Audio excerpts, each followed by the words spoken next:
Baik, teman-teman semua, selamat malam. Sebentar, maaf. Saya pegang dua laptop. Jadiin co-host Mbak Utari dulu. Takutnya datang ke link Zoom yang lama. Baik, salam sehat, salam solidaritas, salam feminis, dan salam KCF buat kita semua. Mudah-mudahan kita dalam keadaan sehat walafiat ya. Halo, Mbak Rianti, ketemu Selamat lagi. malam. Senang sekali Mbak Rianti bersedia menjadi chair ya di panel ini. Dan terima kasih sudah membantu KCF dan Nestok lagi. Selalu siap untuk Sama-sama. direpotkan kali ini melalui Mbak Wiji dari Iya, Lestok, terima kasih. Mbak Helma, Mbak Rahmi, Mbak Dewi, Mbak Manda, salam kenal, salam sehat semuanya ya dan teman-teman peserta. Baik, kita sudah memasuki panel terakhir di hari Sabtu ya, hari ke-7. Hari ke-7 KCIF kita, Third Annual Kartini Conference on Indonesian Feminism. Dan ini adalah panel 749. Jadi hari ke-7 panel 49 gitu. Jadi panel 49 dari 56 ya panel yang ada di KCIF. Judul panel kita adalah Perempuan dan Kanker, Refleksi Pengalaman Perjalanan Citra Diri. Jadi ada dua eh, sesi panel yang dibagi dua ya. Itu eh, bentar. Dibagi dua gitu. Dan kali ini adalah eh, Mbak Wiji ya, organisernya. Mbak Wiji mengorganisasi dua tema perempuan dan kanker, dan saya juga mengorganisasi satu panel tentang kanker payudara sebagai isu feminis gitu, dan saya juga termasuk salah satu presenter gitu. Dan kali ini chair kita yang akan memandu jalannya diskusi atau panel 749 adalah Luhputu Sutaharyanti PhD Psikolog dari Fakultas Psikologi UIN Syarif Hidayatullah Jakarta, alma mater saya. Oke, terima kasih sekali lagi untuk semua presenter yang sudah bersedia menjadi eh, presenter di kesempatan kali ini melalui Mbak Wiji. Terima kasih juga Mbak Wiji yang sudah mengorganisasi panel yang luar biasa dan harus terus ada di KCIF tentang kanker ya, perempuan dan kanker. Dan nanti 15 menit waktunya untuk presentasi. 3 menit sebelum 15 menit berakhir, nanti Mbak Rianti akan mengingatkan kawan-kawan secara verbal, tidak melalui chat ya, akan mengingatkan dan 15 menit. Setelah itu teman-teman harus berhenti gitu ya. Dan setelah itu ada Q&A. Nanti Q&A di sesi Q&A itu nanti chair bisa bertanya ke kawan-kawan presenter dan juga peserta yang ada di Zoom juga boleh bertanya dengan cara raise hand dan langsung bertanya kepada presenter ya, kepada presenter siapa dan teman-teman harus menyebutkan nama, afiliasi atau atribusi dan lalu pertanyaannya secara singkat dan padat. Oke, dan nanti akan dijawab oleh presenter, akan dipandu oleh Mbak Haryanti ya, gitu. Dan kemudian teman-teman bisa juga menggunakan fitur Q&A yang ada di bawah ya, di bawah layar Zoom, teman-teman semua. Itu saja dari saya akan langsung menyerahkan forum sepenuhnya ke Mbak Rianti dan selamat berdiskusi semuanya ya. Terima kasih. Silakan Mbak Rianti, monggo. Iya. Assalamualaikum warahmatullahi wabarakatuh. Selamat malam. Eh, Terima kasih sebelumnya ya kepada Mbak Ira yang sudah memberikan kesempatan dan tim juga ya kepada saya sebagai chair hari ini. Saya akan memandu untuk topik tentang kanker, refleksi pengalaman perjalanan dan citra. Baik, saya tadi sudah dikenalkan ya oleh Mbak Ira dan terima kasih sekali lagi. Saya juga banyak untuk belajar dari para panelis. Oke, kita akan mulai saja untuk presentasi yang pertama yang akan dibawakan oleh Ibu Rahmi Fitria. Beliau adalah pejuang kanker di Kota Bogor. Beliau akan memaparkan tentang kanker bukan akhir segalanya, melainkan awal kehidupan yang baru. Baik, kepada Ibu Rahmi dipersilahkan. Baik, selamat malam semuanya, Ibu Rianti, terima kasih waktunya, dan juga Mbak Wiji yang secara khusus eh, mengontak saya. Terima kasih kesempatannya. Perkenalkan, nama saya Rahmi Fitria, saya tinggal di Bogor. Kegiatan saya sekarang berwirausaha. Mbak Wiji juga minta saya deskripsi untuk teman-teman yang difabel netra. Jadi saya berjilbab, pakai kacamata, terus kulit medium orang Indonesia lah, kayak gitu ya. Saya langsung ke materi aja. Saya share screen ya.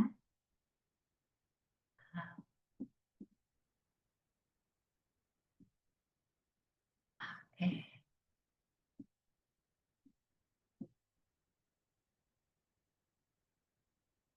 Apakah sudah terlihat? Sudah ya. Nah, jadi materi saya judulnya saya mengangkat kanker bukan akhir segalanya, melainkan awal kehidupan baru. Ini tuh kayak kalimat yang menjadi resume perjalanan saya bersama kanker. Jadi saya dapat diagnosa kanker itu 3 episode. Saya sendiri, kemudian almarhumah kakak saya, kemudian almarhumah papa, itu rangkaiannya berturut-turut. Dan di sepanjang perjalanan itu, saya menyimpulkan ini resume-nya adalah kanker bukan akhir segalanya, melainkan awal kehidupan baru. Itu yang saya rasakan dari perjalanan panjang bersama kanker. Ya, jadi ini perjalanan saya bersama kanker. Saya waktu itu didiagnosa terkena kanker payudara stadium 3B di akhir tahun 2013. Kemudian melakukan pengobatan mulai dari operasi mastektomi, kemoterapi, radioterapi itu di 2013 sampai dengan 2014. Lalu ada terapi hormonal oral di 2014 sampai dengan 2020. Lalu saya juga melakukan terapi self healing dari 2017 sampai dengan sekarang. Nah, ini setelah semua beres pengobatan itu, lalu saya menulis buku. Ada 2 buku di tahun 2017, itu judulnya buku Berdamai dengan Kanker, yang kemudian saya terbitkan ulang lagi secara independen di tahun 2025, karena di tahun 2017 itu penerbit Elix Media Kompetindo yang menerbitkan itu tidak mau mencetak ulang. Jadi banyak follower-follower Instagram yang minta, tapi karena udah nggak dicetak ulang, jadi kan nggak bisa. Nah, ada kok terikat kontrak penerbitan. Jadi saya menunggu 5 tahun untuk mengambil kontrak penerbitannya, untuk kemudian saya terbitkan sendiri, sehingga buku ini bisa diakses siapapun, kapanpun dibutuhkan. Lalu di tahun 2023 saya menulis buku lagi, ini juga tentang kanker sama judulnya Pulang. Lagi-lagi diterbitkan secara indie, supaya bisa terus tersedia itu motivasinya. Nah, ini buku saya, dua-duanya tentang kanker. Pada tahun 2017, ketika pertama kali diterbitkan oleh Alex Media Kompetindo, buku ini punya subjudul. Judulnya Membangun Kekuatan Hati dan Pikiran untuk Memiliki Tubuh Anti Kanker. Karena saya bukan meyakini ya, ini asumsi saya. Berdasarkan pengalaman saya, kemudian saya lihat kakak saya yang terdiagnosa tahun 2017. Jadi saya udah selesai pengobatan di 2015, jalan sama terapi hormonal mungkin di 2019 gitu ya. Setelah saya selesai pengobatan, kakak saya terdiagnosa kanker lagi. Di situ saya melihat, oh kok ada pola yang mirip ya antara saya dan kakak saya. Kemudian almarhumah mama gitu. Kayaknya ada unsur selain aspek fisik deh yang memicu terjadinya kanker. Ini asumsi saya ya, yaitu pikiran dan emosi menurut saya. Akhirnya saya bikin buku gitu. Nah, di buku ini saya mewawancara belasan narasumber pasien kanker dan penyakit keganasan, dan memang betul semuanya punya benang merah gitu. Beberapa bulan atau beberapa tahun sebelum diagnosa itu ada kayak tekanan emosional gitu yang cukup berat. Nah, itu jadi kayak oh ya mungkin benar juga ya. Nah, tapi di samping wawancara dengan narasumber, saya juga memuat berbagai penelitian yang memang menunjang asumsi saya itu, gitu. Bahwa memang ada kekuatan hati dan pikiran yang berkontribusi terhadap kesehatan tubuh fisik kita, gitu, secara khusus kanker. Nah, di tahun 2025 ketika saya terbitkan ulang, ini subjudulnya saya hapus. Jadi ini aja, supaya lebih fokus sama kalimat berdamai dengan kankernya. Kenapa? Karena menurut saya berdamai dengan kanker itu adalah pintu masuk menuju penyembuhan. Nanti akan saya bahas di slide berikutnya apa sih yang dimaksud dengan pintu masuk menuju penyembuhan itu. Nah, buku kedua Pulang ini buku yang saya terbitkan ketika saya mulai mendampingi papa yang didiagnosa kanker darah gitu. Jadi buku Berdamai dengan Kanker itu cocok untuk pasien kanker yang sedang menghadapi diagnosa. Nah, buku pulang ini mungkin saya akan bilang cocok untuk caregiver atau keluarga yang mendampingi pasien-pasien kanker. Di situ saya sharing bahwa kalau kita jadi caregiver itu sebenarnya kurikulumnya bukan cuma buat pasiennya aja, tapi buat kitanya juga loh pendampingnya. Saya malah merasakan transformasi diri besar-besaran itu justru di saat saya menjadi caregiver gitu. Itu banyak sekali pembelajarannya. Nah, jadi kalau teman-teman mungkin ada yang membutuhkan buku ini bisa diperoleh di Instagram Berdamai Kanker. Di situ ada link pemesanannya. Nah, ini yang tadi saya singgung soal berdamai dengan kanker. Kenapa sih ini yang jadi spotlight? Karena menurut saya ini penting sekali. Jadi berdamai dengan kanker ini adalah pintu masuk untuk meraih kesembuhan. Karena kalau dalam ilmu psikologi, mungkin Mbak Rianti nanti bisa mengkoreksi kalau ada kesalahan ya. Ini saya dapatkan dari salah seorang ahli juga, bahwa katanya kalau seseorang mendapatkan suatu tanda kutip musibah lah atau sesuatu yang berat gitu dalam hidupnya yang tidak sesuai harapan, itu ada fase-fasenya. Nah, ini juga berlaku untuk ketika seseorang menerima diagnosa kanker. Jadi yang pertama mungkin denial dulu, kemudian ada marahnya, kemudian ada bargaining atau tawar-menawar, lalu depresi, dan sampai ke tahap akhirnya bisa menerima atau acceptance. Nah, ketika kemudian bertransformasi, bahkan bisa sampai ke keadaan berdamai ini. Nah, keadaan berdamai inilah yang akan menunjang proses penyembuhan. Kenapa? Karena begitu kita acceptance, kemudian sampai bisa bahkan berdamai, itu akan menerbitkan ketenangan yang penting dalam proses penyembuhan. Ini terkait kalau secara fisiologisnya lebih ke hal-hal yang sifatnya hormonal. Jadi pikiran, emosi, tenang, nah itu akan berpengaruh ke hormonal. Begitu hormonalnya juga seimbang, fungsi-fungsi metabolisme tubuh dan fisiologis tubuh juga akan bekerja untuk menyembuhkan secara optimal. Itu mungkin kurang lebih penjelasan secara ilmu kesehatannya. Oke. Nah ini juga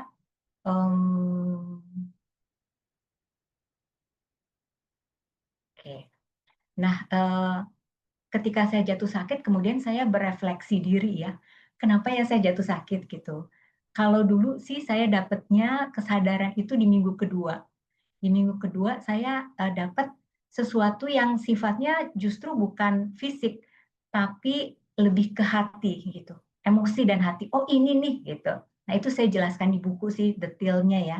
Mungkin secara umumnya saya bisa jelaskan itu ada terkait relasi saya dan orang tua dengan papa gitu waktu itu. Spesifik saya tahu persis titik di mana peristiwanya gitu. Nah, tapi kemudian setelah saya terdiagnosa kanker, selesai pengobatan itu, di tahun 2017 kan saya memutuskan menulis buku Berdamai dengan Kanker. Itu akhirnya saya wawancara banyak orang, mewawancarai dokter, ahli, pakar, dan juga saya ketemu sama ahli naturopati asal Australia, Barbara O'Neill. Nah, beliau saya suka banget ketika menjelaskan gaya hidup sehat itu, mungkin kita tahu gaya hidup sehat, oh ya makanan, oh ya mungkin olahraga, nah sebatas itu. Tapi Barbara O'Neill ini bisa merumuskan dalam aspek yang lebih luas dan menyeluruh gitu. Jadi beliau menamakannya rumusnya New Start. Saya suka banget kata-kata New Start ini kan seperti membawa harapan ya, seperti awal yang baru gitu. Jadi buat saya ini bagus banget. Nah ini merupakan singkatan, ada rumusnya dari beberapa aspek. Saya membaginya dari fisik, pikiran, emosi, dan hati. Jadi dibagi dua. Nah kalau yang kategori fisik, ya kayak makanan, olahraga, asupan air putih, kemudian paparan sinar matahari, ada udara bersih, ada juga istirahat. Nah, begitu pikiran dan emosi, ini ada menyangkut temper, dan temper itu pikiran dan emosi kan sama trust. Ini luar biasa sih saya melihat Barbara O'Neill memasukkan komponen spiritual di situ. Dan di bagian ujungnya, yang kayak membungkus semuanya gitu. Nah, saya kemudian evaluasi nih saya di mana ya ininya jatuhnya. Saya itu di sun, paparan sinar matahari, karena waktu itu saya berwirausaha, jadi lebih banyak di dalam ruangan, emang di rumah gitu ngerjain semuanya. Terus saya kurang istirahat yang jelas, karena waktu saya di diagnosa itu saya lagi sibuk-sibuknya merintis bisnis memang.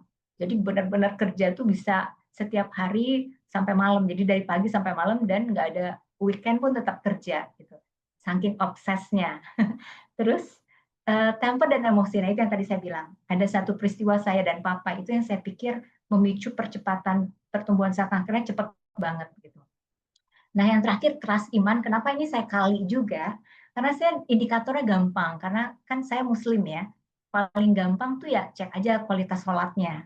Jadi di masa-masa saya begitu sibuk dan obsesnya membangun bisnis, itu saya emang notice, oh sholat saya tuh selalu di akhir waktu gitu. Udah di akhir waktu buru-buru lagi, jadi nggak ada khusyuk-khusyuknya sama sekali gitu. Jadi itu malah buat saya kayak alarm yang simple banget untuk saya tahu, oh saya emang udah keluar rel sih. Gak heran saya jatuh sakit gitu, that's why gitu. Dari situ kemudian saya memperbaiki pola hidup saya gitu. Nah jadi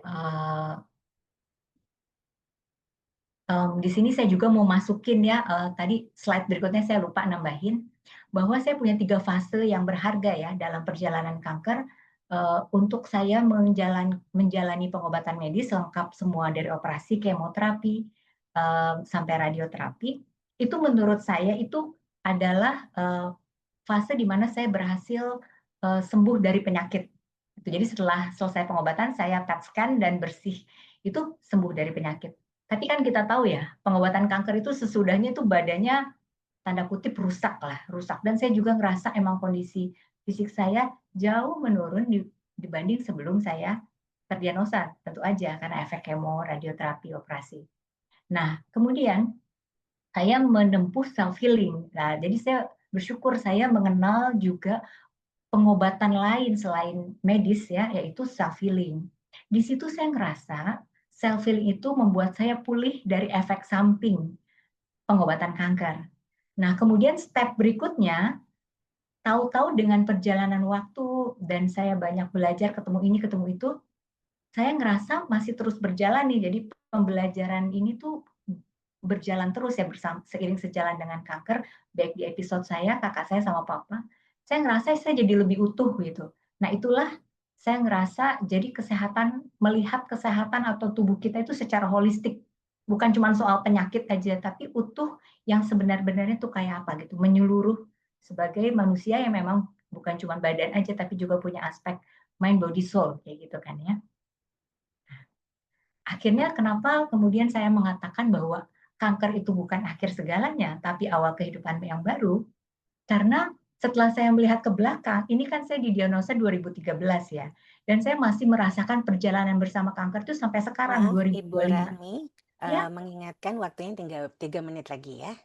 ya, siap. Ya, terima kasih. Nah, jadi sampai sekarang saya masih berjalan, saya ngerasa, oh ternyata kanker ini membawa kebaikan buat saya. Apa sih yang kemudian saya lihat?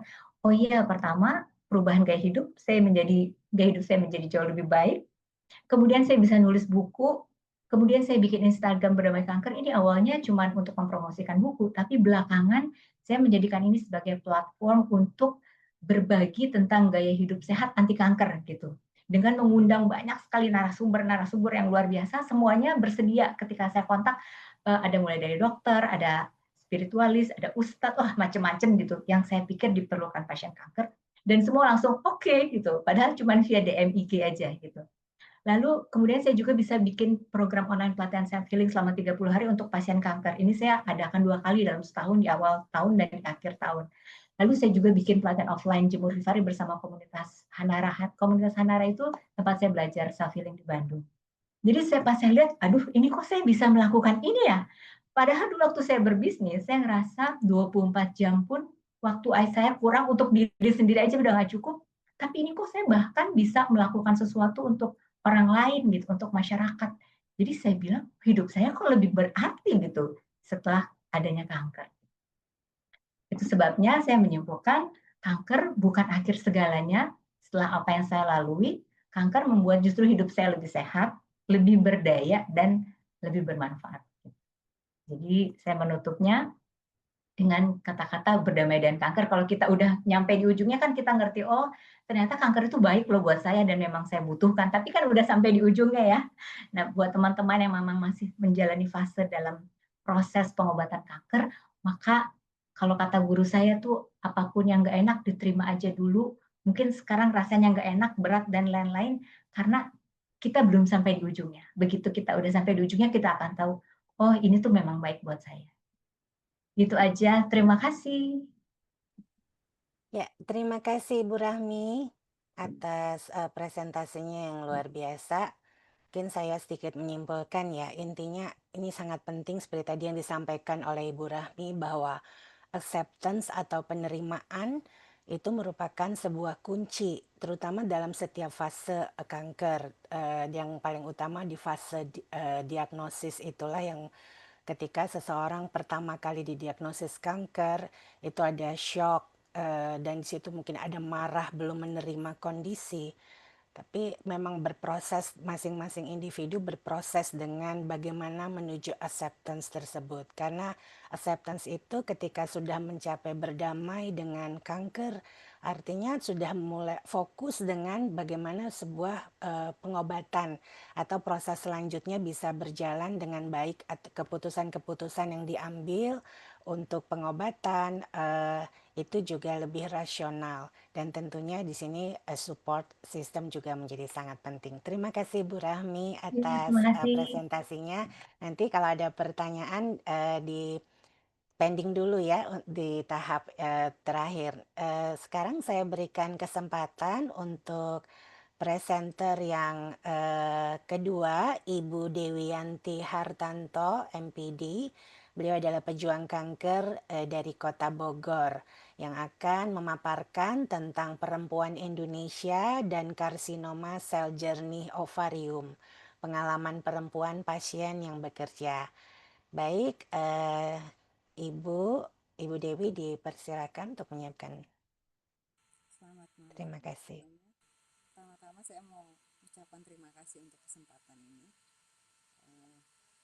Awalnya waktu saya dikirimin Maaf, Ibu Dewi, suaranya mungkin kalau di saya masih kurang terlalu terdengar ya. nggak terlalu terdengar ya. Iya, Kalau mungkin gini, kurang volumenya. bentar. Ya,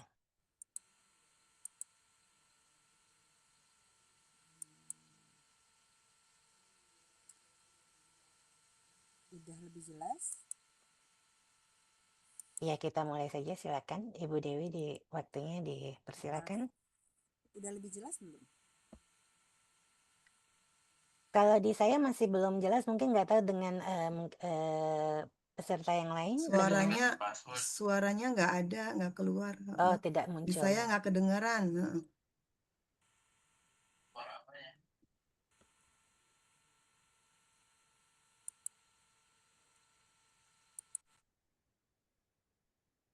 Sudah lebih jelas?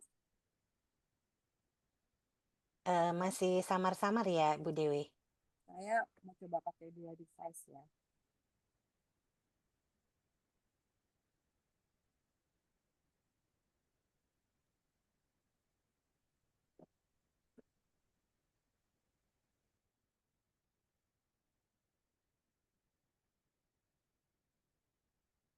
Mungkin agak sedikit keras aja.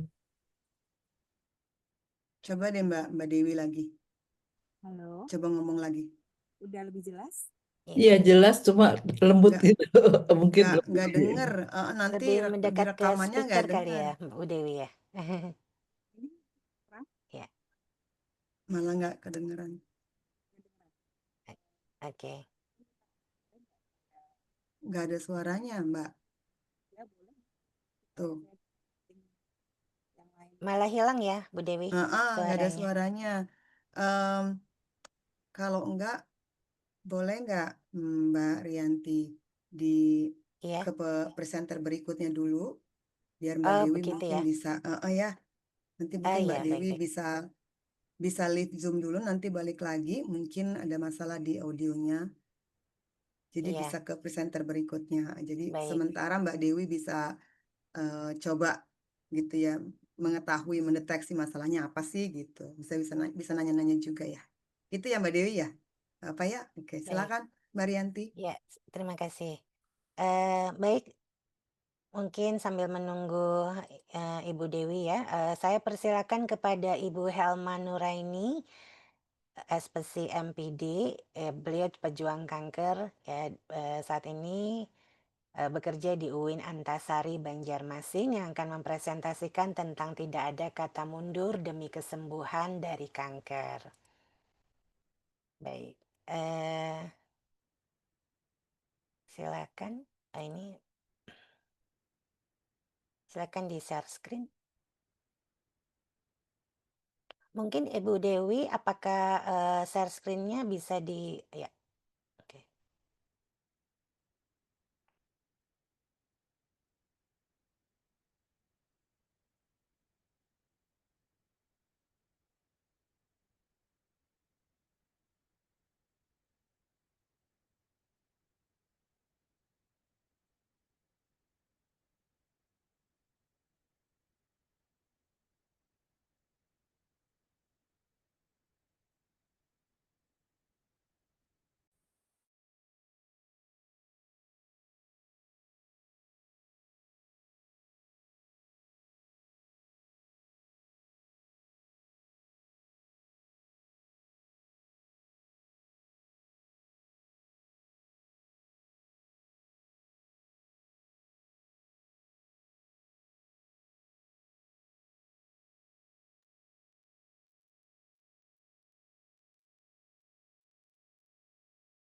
Oke, Bu Elma, masih proses ya.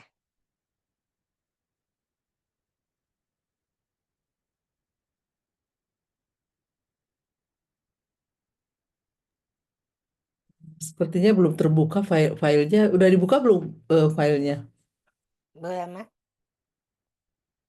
atau bisa saya bantu Bu Elma Mbak untuk Helma, menampilkan?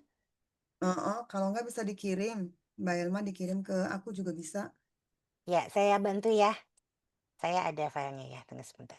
Oh, oke.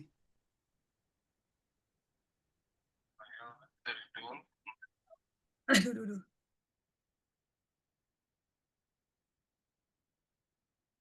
Apakah sudah muncul filenya?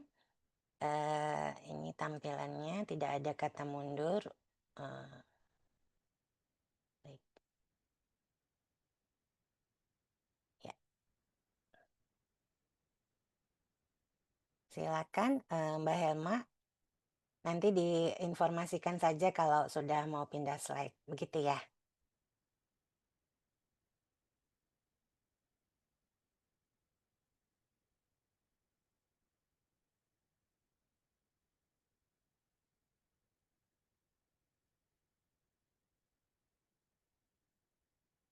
Ya. Baik, Bu Helma, silakan. Ini saya sudah sharekan PPT-nya.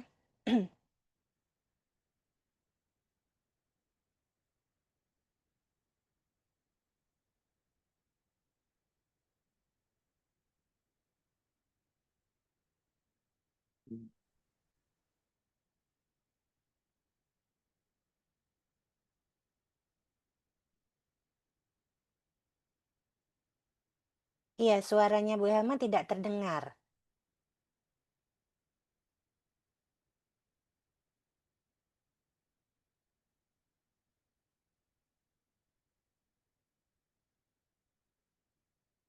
Tidak dalam kondisi mute juga, tapi tidak terdengar suaranya.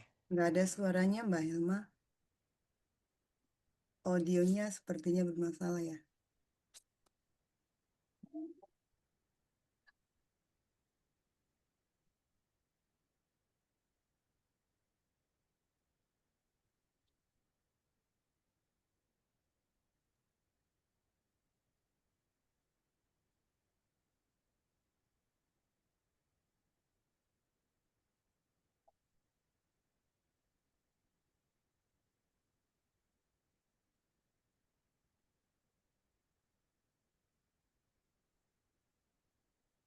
Bagaimana? Apakah mungkin sebaiknya leave dulu baru nanti join lagi? Seperti itu ya, Bu Elma ya. Ya, mohon maaf ya Bu Elma ya. Nanti join lagi ya. Baik, ini saya saya stop share dulu. Mungkin kita ke pembicara selanjutnya dulu ya. dipersilakan kepada ini perwakilan ya, karena ini penulisnya banyak sebenarnya. Jadi ada Kak Manda Eka Azaria dan juga Kak Kaironisa Fadihilah ya akan mempresentasi. Ini dari Fakultas Psikologi UIN Syarif Hidayatullah Jakarta beserta Pamong dari RSKD akan mempresentasikan tentang psikoedukasi self-compassion dalam mempertahankan citra tubuh positif pada pasien kanker payudara dalam budaya patriarki. Oke, silakan Kak Manda sama Kak Nisa nih yang akan presentasi. Ya, Baik, waktunya. terima kasih banyak Bu Rianti. Nanti yang akan presentasi ada dari Hairunisa ya Bu. Ya, silakan di-share screen. Caca, apakah bisa? Sebelumnya mohon maaf karena saya jadi pakai handphone karena laptop saya tiba-tiba kameranya bermasalah gitu. Di-update tidak bisa. Iya, Oke, boleh di slide baik. pertama, Cak. Oke. Oke, sebelumnya selamat malam kepada kakak-kakak dan ibu-ibu semua. Saya Manda Eka Azaria SPSI dan juga Heronisa Fadilah SPSI selaku perwakilan dari teman-teman yang melakukan penelitian pada pasien kanker payudara di Rumah Sakit Kanker Darmais, khususnya di instalasi rehabilitasi medik. Di sini kami ingin membagikan gitu pengalaman dan juga temuan-temuan yang kami dapatkan selama menjalani praktik di sana. Yang kebetulan di sini juga Bu Rianti sebagai dosen pembimbing kami gitu yang menemani prosesnya. Oke, jadi judul dari penelitian ini adalah psikoedukasi self-compassion dalam mempertahankan citra tubuh positif pada pasien kanker payudara di tengah budaya patriarki.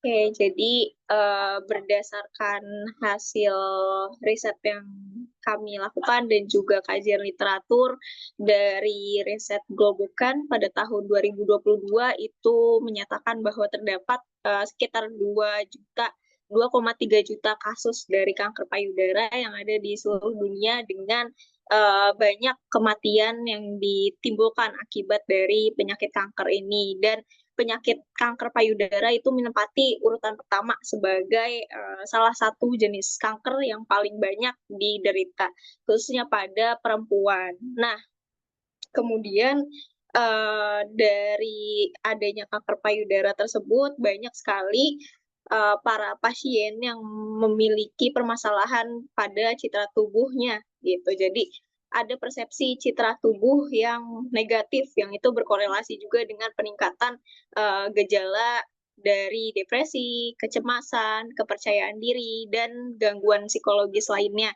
seperti itu. Terutama untuk kita saat ini yang berada di Indonesia, yang mana di Indonesia sendiri budaya patriarki itu masih sangat dijunjung gitu di masyarakat kita, dan adanya stigma terhadap perempuan-perempuan yang mereka mengalami perubahan pada fisiknya gitu, termasuk dari para penyintas kanker payudara ini yang mereka banyak mendapati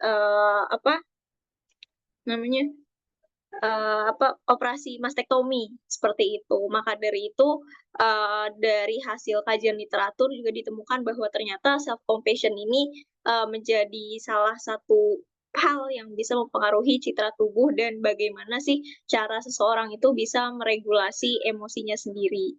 Seperti itu.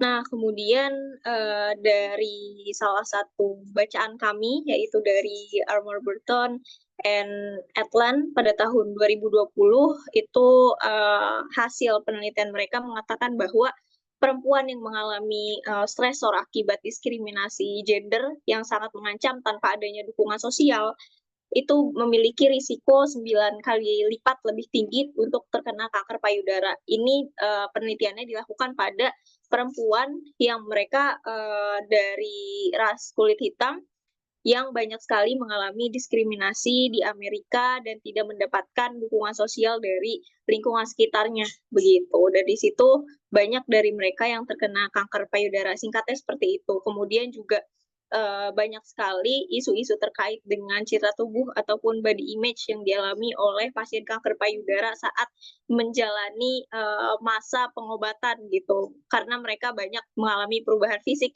misalnya seperti dari rambut yang semakin menipis, kemudian juga dari hasil operasi mastektomi yang itu dari mereka sendiri banyak menyatakan bahwa terjadi masalah terkait dengan seksualitas, kemudian juga dari kepercayaan diri, dan mereka sendiri merasa gitu bahwa tidak bisa menjalani peran sebagai ibu yang seperti pada umumnya, seperti itu akibat dari adanya penyakit kanker payudara ini gitu. Dan mereka merasa bahwa mereka rendah diri gitu, bahwa mereka merasa tidak mampu untuk mengurus rumah tangga dan tidak bisa memberikan yang terbaik gitu bagi suaminya, bahkan adanya kecemasan akan ditinggalkan oleh suami, seperti itu. Nah, namun dari penelitian kami ada beberapa hal menarik yang ditemukan. Oke, nah jadi sebelum kita masuk lebih lanjut lagi membahas mengenai hasil temuan-temuan, di sini saya ingin memberitahu dulu bahwa citra tubuh itu merupakan persepsi seseorang terkait dengan penampilan fisik dan perasaannya terhadap penampilan orang lain. Ada juga dari Fincher et al. Mengatakan bahwa citra tubuh adalah konstruksi yang mencakup kognisi, emosi, dan perilaku individu yang terkait dengan tubuh dan juga fungsinya. Begitu. Kemudian dari Buki menyatakan bahwa citra tubuh adalah konstruksi multidimensi yang mencakup persepsi, evaluasi, dan sikap individu tentang tubuh ataupun penampilan mereka. Selanjutnya akan disampaikan oleh Hairunisa. Silakan, Caca. Baik, suara saya sudah terdengar jelas? Oke. Jelas. Baik, selanjutnya gitu ya, melanjutkan presentasi dari Manda gitu, akan membahas terkait self compassion itu sendiri. Nah, self compassion itu, kalau dalam bahasa Indonesianya artinya adalah mengasihi diri sendiri gitu ya. Nah, compassion sendiri itu menurut Gilbert di tahun 2005 dipahami sebagai kombinasi dari memahami penderitaan orang lain, kemudian juga menerima tanpa menghakimi, memiliki rasa keterhubungan, dan juga mencoba atau upaya untuk meringankan penderitaan gitu. Sedangkan untuk self compassion ini berarti mengasihi atau memberikan dukungan, perhatian, juga semangat kepada diri kita sendiri ketika kita mengalami suatu penderitaan ataupun adanya kayak kejadian-kejadian yang memang dirasa berat untuk diri kita sendiri gitu. Jadi menerima, mengasihi diri sendiri seperti itu. Nah, selanjutnya gitu, ini ada kerangka berpikir dari penelitian kami dari tadi yang sudah Manda bahas gitu ya, mulai dari tadi ada stresor yang diterima oleh perempuan di penelitian-penelitian yang ditemukan oleh kami. Kemudian ternyata stresor itu meningkatkan resiko kanker payudara gitu. Salah satu yang menjadi meningkatkan resiko kanker payudara. Yang kemudian di mana ketika seseorang udah terkena atau didiagnosis kanker payudara, itu biasanya seringkali mendapatkan stigma dari sosial atau dari masyarakatnya, dan kebanyakan stigma itu bersifatnya negatif. Contohnya salah satunya adalah terkait citra tubuh, di mana tadi juga yang sudah disampaikan oleh Manda gitu ya, ketika dalam proses pengobatannya kan memang pengobatan kanker ini, khususnya kanker payudara, ada banyak gitu ya, ada kemoterapi, radioterapi, dan juga ada mastektomi salah satunya, di mana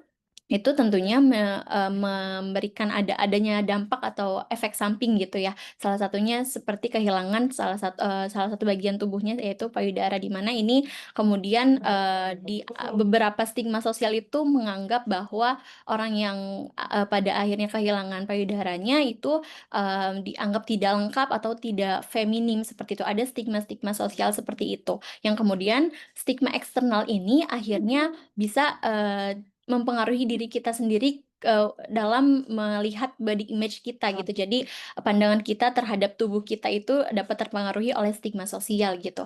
Nah, ketika seseorang memiliki self compassion yang tinggi atau dia mengasihi dirinya secara baik gitu ya, itu tuh bisa memberikan dampak dengan kita tuh bisa menerima tubuh kita, kondisi kita dengan baik, dengan positif yang akhirnya kita memiliki kesejahteraan psikologis yang baik gitu. Berbeda ketika self compassion itu rendah, itu kita akan sulit gitu, akan sulit untuk melihat diri kita dengan baik, melihat menerima kondisi kita apa adanya seperti yang saat itu dirasakan kayak gitu. Jadi dengan sulit menerima itu terkhusus dengan citra tubuh kita pada saat itu, misalnya karena efek samping pengobatan, itu akhirnya menimbulkan beberapa hal seperti kecemasan, lalu juga merasa inferior yang akhirnya juga memberikan kita tekanan psikologis dan kita tuh sulit untuk mendapatkan kesejahteraan psikologis seperti itu.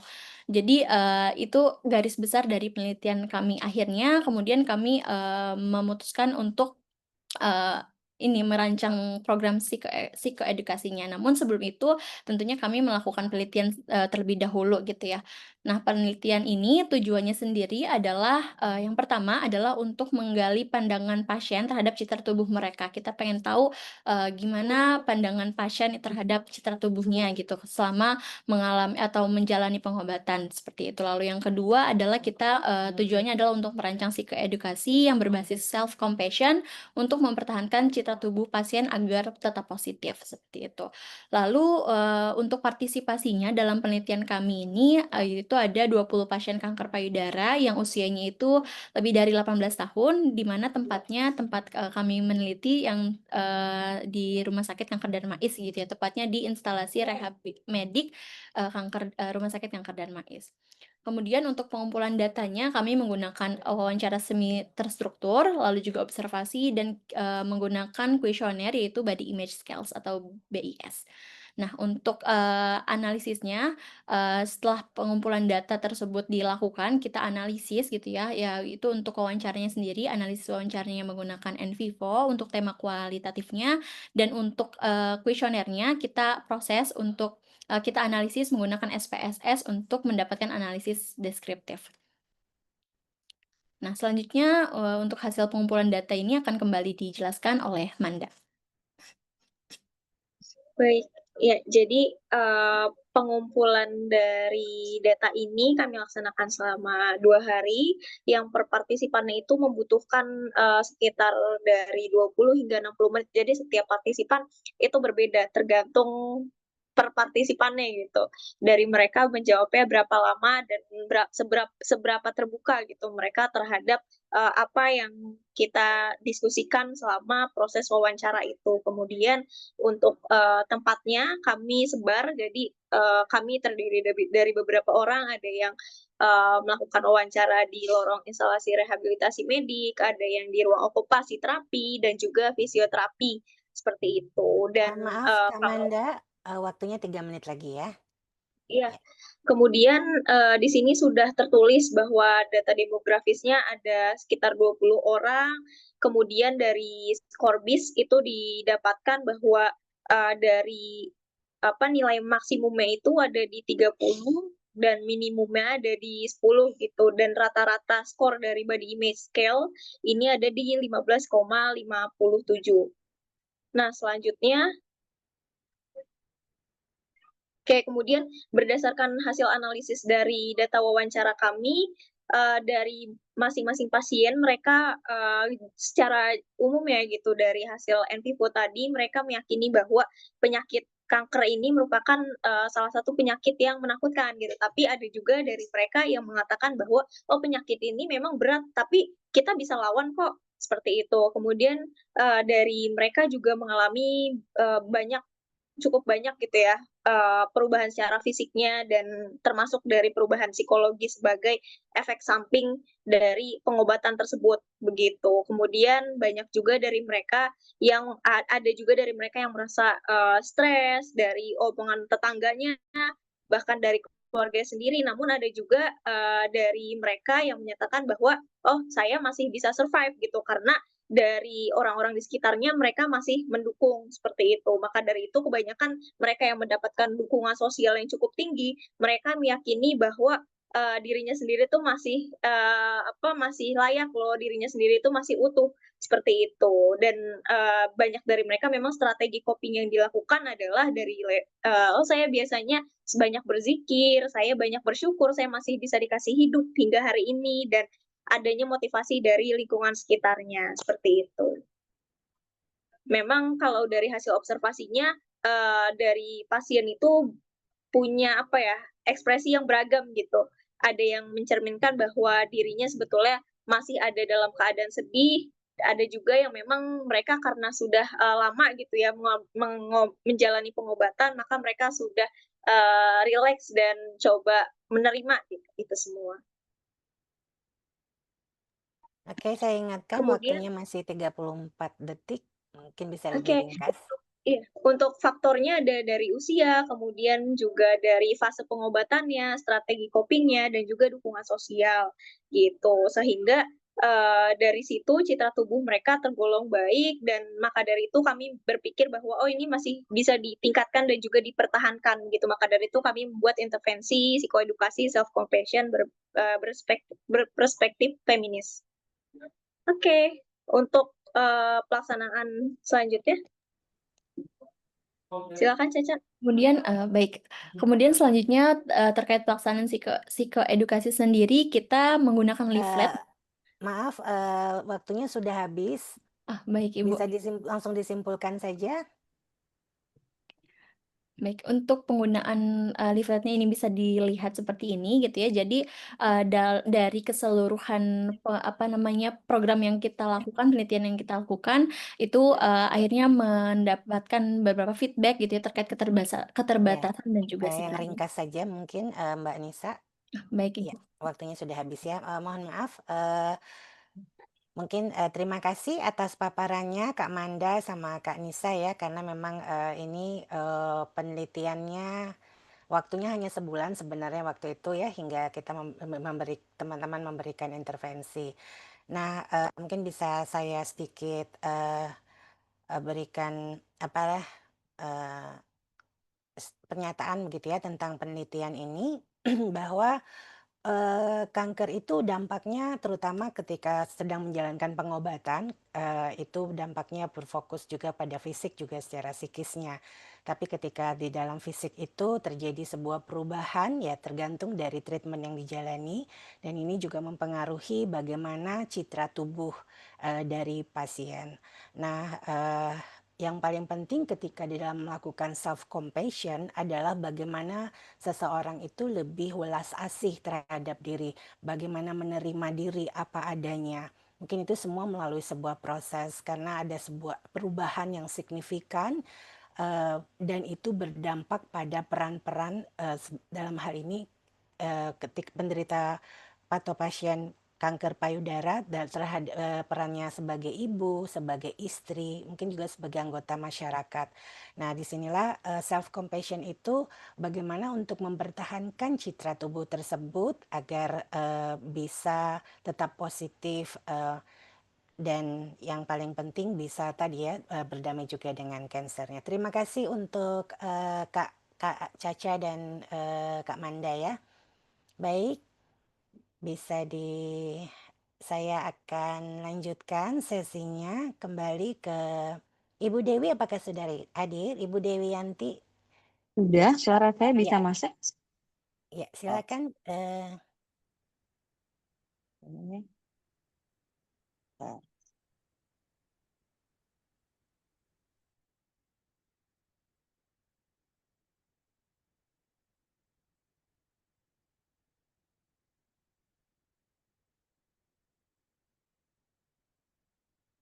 Layarnya sudah terlihat? Sudah tampak. Belum ini paparannya ya? Oke. Sudah. Oke. Selamat malam semuanya. Saya minta maaf tadi ada kendala. Pertama-tama terima kasih karena saya diberi kesempatan untuk sedikit berbagi pengalaman.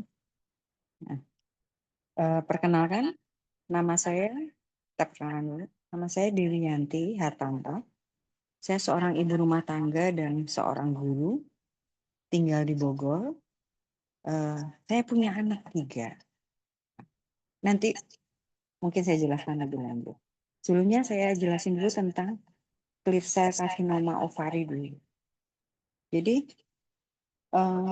karsinoma ini jenisnya cukup langka dan biasanya 1 dari 1000 orang yang menderita ini menurut dokter. Dokter juga bilang ini berkaitan dengan endometriosis. Pada kasus saya itu adenomiosis bukan endometriosis. Nah, memang sangat sulit ditemukan. Saya sudah menjalani berbagai tes dan saya sudah sakit dari tahun 2000, jadi 25 tahun. Baru ketemu kemarin tahun 2023 akhir, 2024 awal lah.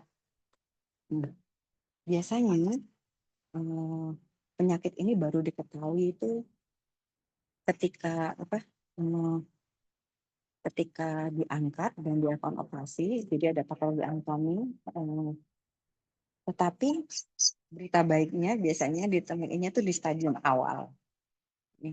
Walaupun dia langka, tapi ada berita langka dan ganas, tapi cukup baiknya itu stadium awal. Gejalanya sebenarnya sama seperti kanker ovarium pada umumnya, misalnya nyeri panggul, perut kembung, perubahan fungsi usus. Tetapi nggak semuanya, saya juga nggak menderita semuanya ini, jadi dokter cukup sulit waktu itu mendeteksi penyakit saya. Sampai saat ini belum ada screeningnya. Jadi kalau waktu itu saya pernah dicek CA125 itu tidak terdeteksi, juga di berbagai tes nggak terdeteksi, yaitu setelah dioperasi baru ketahuan. Waktu itu saya bertanya dan cari di berbagai jurnal. Ini kendala saya ketika menderita penyakit ini, jurnalnya sangat sedikit.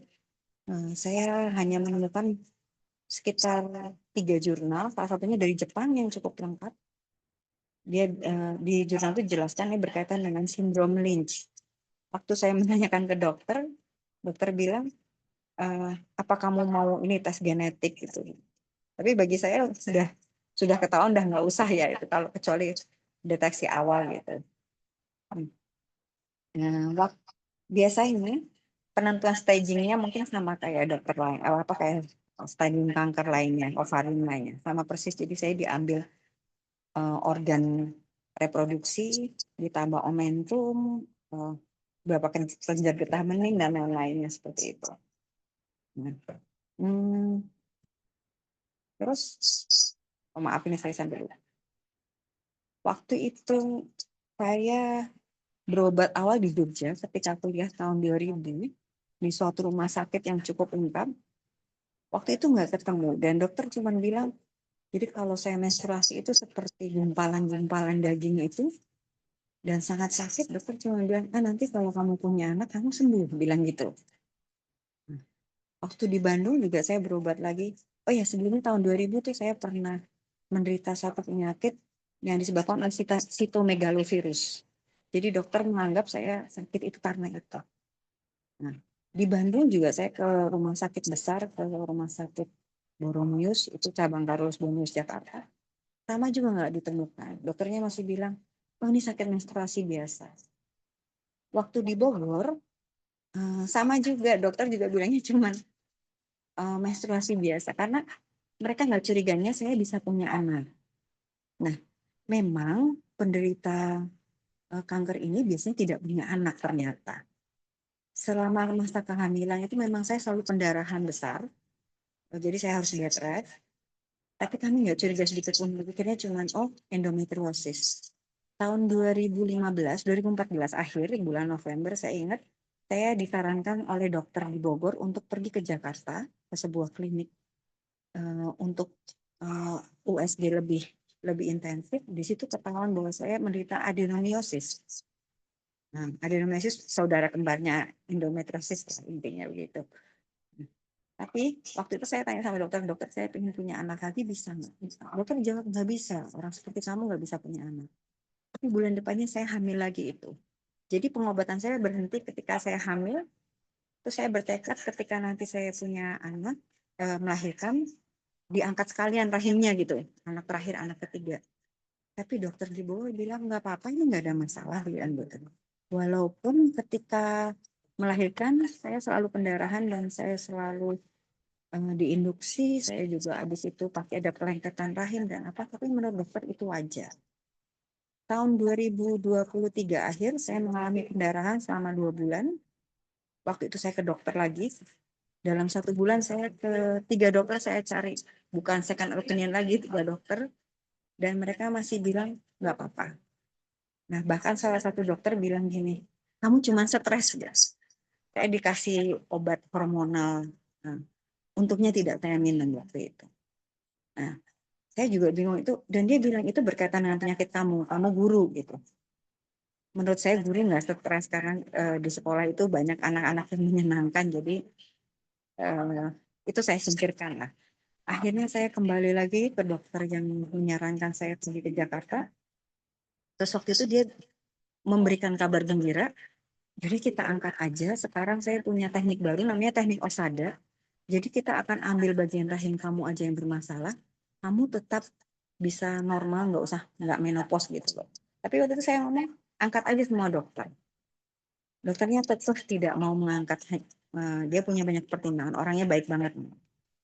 Jadi waktu bulan Juni tahun 2024, saya dioperasi, pemilihan bulan Juni supaya nggak mengganggu aktivitas saya ingin ketika libur bisa libur sekolah. Setelah dioperasi, saya dipanggil lagi sama dokternya waktu dia memperlihatkan hasil PA, dia cukup kaget dengan hasilnya dan minta maaf. Nggak menyangka bahwa saya penderita clear cell. Waktu itu saya nggak tahu. Waktu dokternya ngomong ibu kena kanker, saya masih ketawa. Saya karena keluarga saya punya ayah saya meninggal karena kanker usus, paman saya juga meninggal kanker usus. Jadi keluarga kami tuh udah terbiasa kayaknya. Jadi saya masih ketawa, nggak apa-apa dokter, udah namanya warisan ya kita syukuri gitu. Tapi waktu sampai di rumah, saya ingat lagi ekspresi dokter saya waktu ngomong pucet, pelan-pelan. Selama seminggu itu saya nggak bisa tidur. Untungnya saya punya banyak support yang baik, termasuk saya tanya salah seorang teman, Mbak Widi, yang bilang, jangan banyak gini, dan itu sangat membantu saya untuk menentukan langkah selanjutnya, tidak banyak percaya mitos dan lain-lain. Karena omongan-omongan itu ya seperti yang tadi diomong belum tentu benar. Setiap penderita kanker sangat spesifik memang. Nah, setelah operasi pertama bulan Juni akhir, saya harus 40 hari kemudian nunggu jahitan kering, saya harus operasi lagi kedua. Waktu itu saya diminta operasi di RSCM. Nah, ternyata mundur sampai sekitar 2-3 bulan.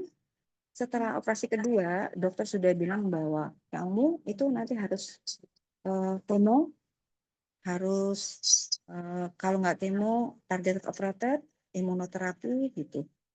Nah, waktu itu saya mempertanyakan lagi karena saya udah ngobrol sama dokter kan katanya belum ada obatnya. Kenapa saya harus menjalani semua ini kalau memang belum ada obatnya? Nah, dokternya menjelaskan bahwa memang belum ada obatnya, tapi ini jenisnya ganas. Minimal untuk membatasi supaya nggak menyebar dengan cepat. Ini sangat cepat, sangat bandel. Waktu itu saya juga cukup ya sama seperti yang lainnya mungkin, aduh kok harus begini, harus ini.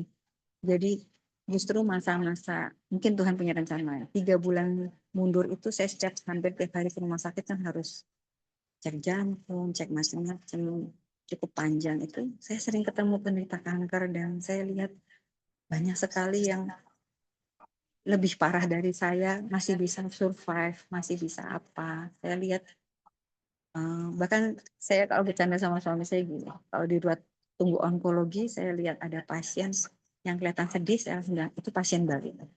Kalau pasien yang ceria, itu pasien udah kampiun itu, saya bilang gitu. Udah bisa menerima dan saling menghibur. Ketemu dengan teman-teman itu amat sangat menghibur. Cuman waktu itu saya bertanya sama dokter saya, dokter, kok saya belum pernah ketemu pasien yang menderita sama seperti saya. Nah, dokternya bilang memang jarang. Sebelum kamu ada satu lagi, seorang ibu yang udah 10 tahun dia udah pakai terapi termahal, masih belum sembuh, makanya kamu nggak boleh bandel, dia bilang gitu. Kamu harus kemo. Nah, waktu hari penentuan kemo itu saya masih ingat, saya sudah di sebelum itu saya berdoa supaya aduh Tuhan, yang terbaik deh, kalau kamu mau suruh saya kemo silakan, enggak silakan. Karena di kepala saya masih bingung. Udah jelas ini bukan obatnya, kenapa saya harus disuruh kemo gitu. Walaupun dokter sudah menjelaskan gitu, tapi masih terus ngapain kalau nggak nyebar. Kan saya seperti tadi saya jelasin di awal, clear cell ini biasanya stadiumnya awal. Saya dapat kena stadium 1C. Nah, ketentuan dokter 1B ke atas itu saya wajib kemo. Bagi saya stadium 1 itu kecil gitu. Terus setelah ketemu dokternya, dia tanya sama saya, kamu yakin nggak kamu bisa sembuh tanpa kemo? Saya jawab, saya yakin dokter, saya bisa. Oke, dengan catatan kamu tiap bulan harus ke sini, tiap bulan harus USG, pokoknya menjalani macam-macam itu, kita nggak mau kecolongan. Kalau sedikit aja ada masa, kita langsung kemo. Ya udah, saya itu bulan Desember tahun lalu. Baik dokter gitu. Nah, sebelum Mbak Wiji nawarin saya untuk menulis ini ada satu kejadian. Saya bertemu satu pasien yang nangis di samping saya. Dia bingung, dia nangis, dia cerita sama saya. Saya nggak tahu sakit apa, sakit saya, tapi profesornya nemuin saya, pimpinan rumah sakit nemuin saya, bahwa penyakit saya langka dan lain-lain. Saya belum pernah ketemu penderitanya. Ternyata dia sakitnya sama kayak saya. Berarti saya udah ketemu 2 penderita. Akhirnya saya ketemu teman. Terus saya berbagi sama dia. Mohon Dan dia maaf Ibu mempertanyakan. Dewi, Waktu waktunya itu saya ditanya, tinggal dia 3 tanya, menit Ibu ya. pasiennya? Iya, saya pasiennya. Kenapa Ibu rambutnya nggak rontok, kelihatan sehat? Saya cerita dulu rambut saya rontok. Saya kurus, ini saya udah naik 12 kilo. Dan kayaknya banyak masalah lah. Tapi dengan keyakinan saya sehat, dengan nggak banyak mikirin macam-macam, makan itu bukan enak atau enggak, udah makan aja, yang penting saya harus sehat gitu. Terus dia juga mempertanyakan, kok Ibu bisa punya anak 3 bulan? Saya nggak bisa jawab karena dokter juga mempertanyakan, bahkan dokter tanya sama saya, Ibu nggak bayi tabung ya waktu itu? Saya sudah jawab sama semua dokter, enggak, saya nggak bayi tabung. Itu keajaiban Tuhan, saya bisa punya anak walaupun proses melahirkannya seperti itu. Dan anak saya sehat-sehat semua. Nah, waktu itu akhirnya boleh dibilang saya tidak ada perawatan setelah operasi. Terus saya juga nggak dirujuk ke konseling genetik. Terus sampai saat ini saya masih berobat setiap bulan. Nah, saya sudah masuki 3 bulan di bulan ini. Jadi Jumat kemarin saya ke rumah sakit. Saya sudah dicek semuanya, sudah CT scan dan lain-lain, dan pemeriksaan darah, bahkan sampai usus dan lain diperiksa, saya masih aman lah, raport saya masih baik. Tapi dokter tetap mengingatkan, Jumat kemarin juga dokter masih bilang, Ibu jangan bandel ya. Penelitian terbaru nih, baru ini kemarin, 10 tahun aja bisa kumat, apalagi jenis biji. Ada sampingan lain, jadi sebulan setelah operasi itu payudara saya mengeluarkan asing. Dokter langsung panik karena pikirnya kan saya amamai. Jadi sampai saat ini saya berobat sama onkologi ginekologi untuk urusan rahim, sama bedah onkologi untuk urusan mamai. 3 bulan lalu ukurannya besar, dan kemarin ya 2 minggu lalu saya periksa sudah mengecil dan makin berkurang. Jadi kalau ditanyain ini kondisi saat ini, saya merasa saya sehat. Pengalaman saya yang paling saya butuhkan itu ketenangan hati dan fokus, dukungan dari lingkungan terutama. Saya punya banyak murid yang baik yang menyemangati semua. Walaupun saya menetapkan untuk setting boundaries. Jadi saya tidak menceritakan soal penyakit saya ini karena saya bingung kalau menceritakan penyebabnya dan lain-lain. Dan banyak terlalu sayangnya orang sama kita, kadang kamu minum ini, makan ini, gini dan lain-lain. Itu kadang bikin pusing juga.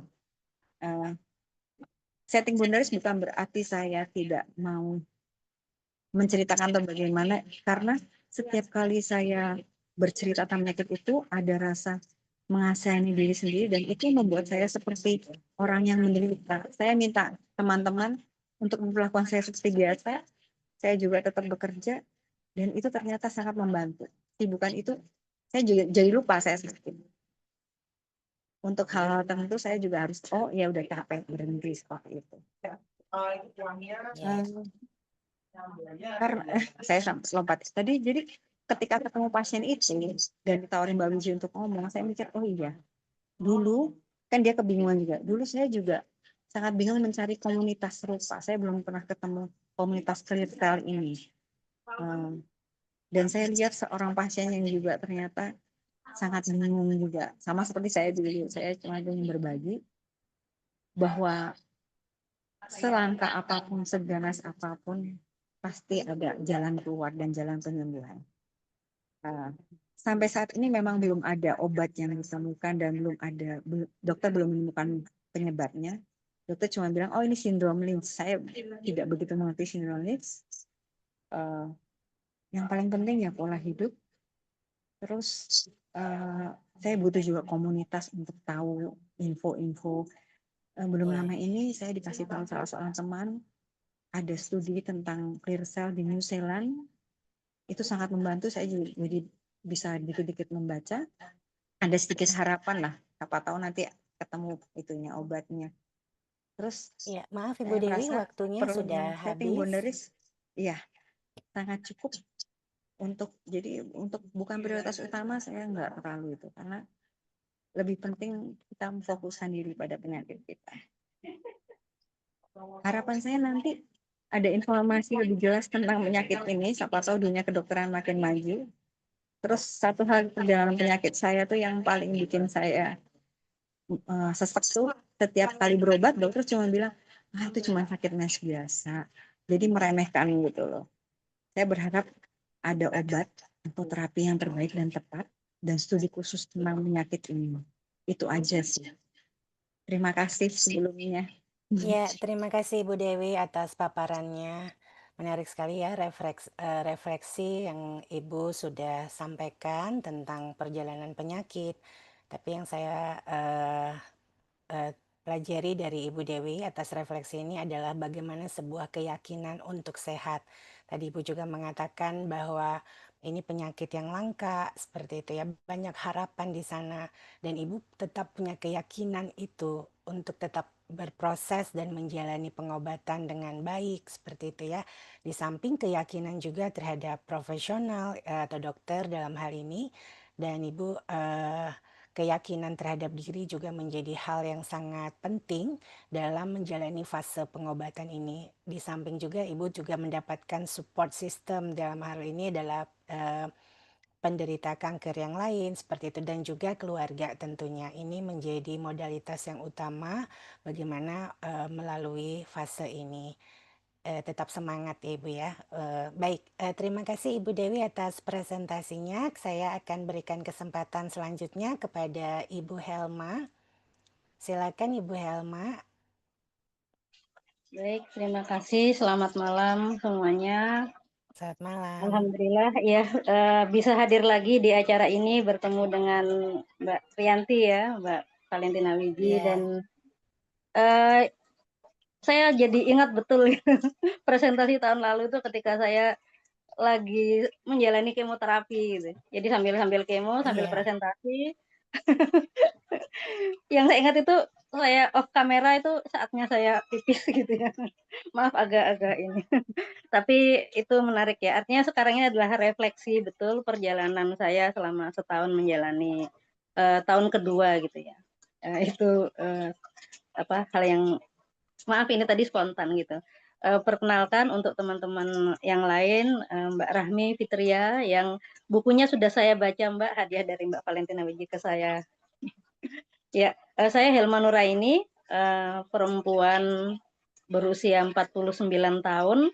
Saya saat ini mengenakan kerudung hijau, tidak berkacamata ya. Ya, kemudian Mbak Yanti tadi ya, Mbak. Saya juga seorang pejuang kanker, tepatnya kanker ovarium. Jadi sama kanker ovarium, tapi saya jenis yang mainstream.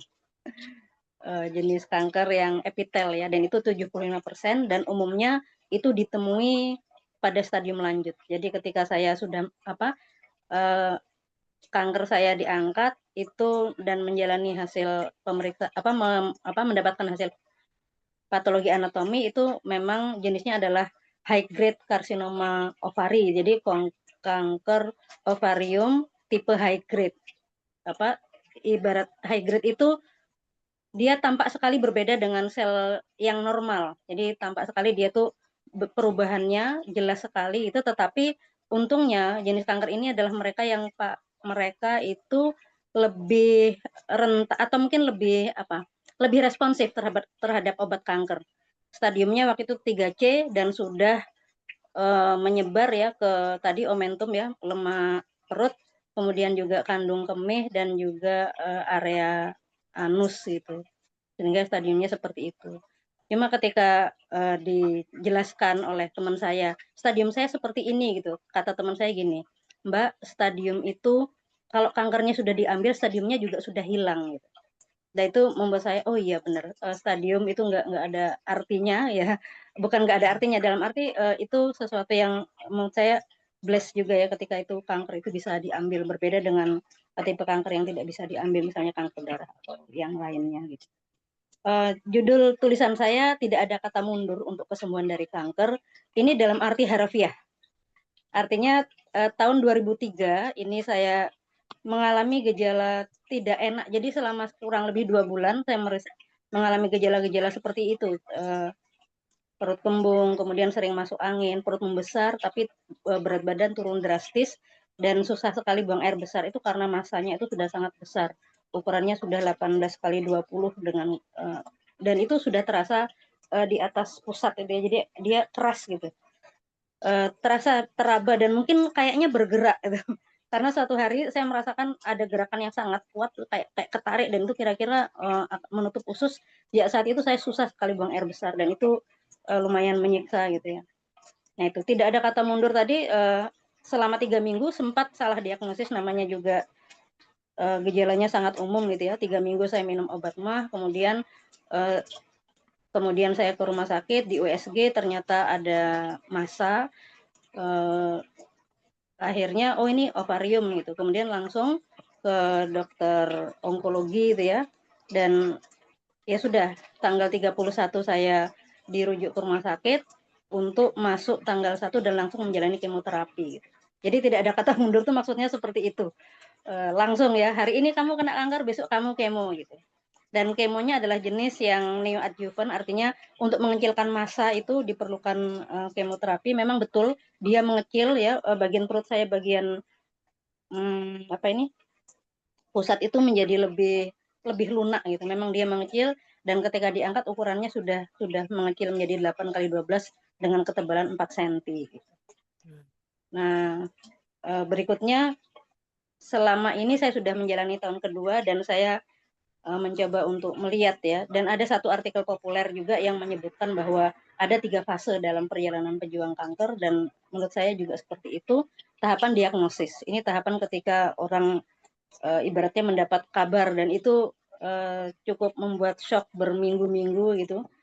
Baca artikel yang mau dibaca aja yang mendukung, oh ternyata ini kanker yang relatif mudah disembuhkan, itu saya baca, tapi oh ini ternyata kanker dengan tingkat kematian sekian persen, itu saya hindari. Itu cukup lama dan itu cepat ya, jadi perjalanannya sangat cepat. Konsultasi dengan dokter juga berlangsung intensif. Setiap saya bertemu itu 2 kali dalam berbagai minggu gitu.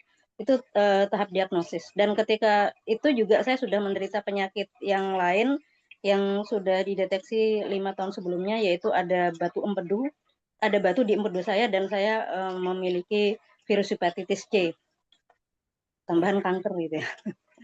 Dan pada tahap terapi itu ketika berlangsung kurang lebih 5 bulan, jadi saya 2 kali kemo, kemudian operasi, pengangkatan total ya, pengangkatan rahim, kemudian juga dilanjutkan dengan 4 kali kemoterapi terakhir.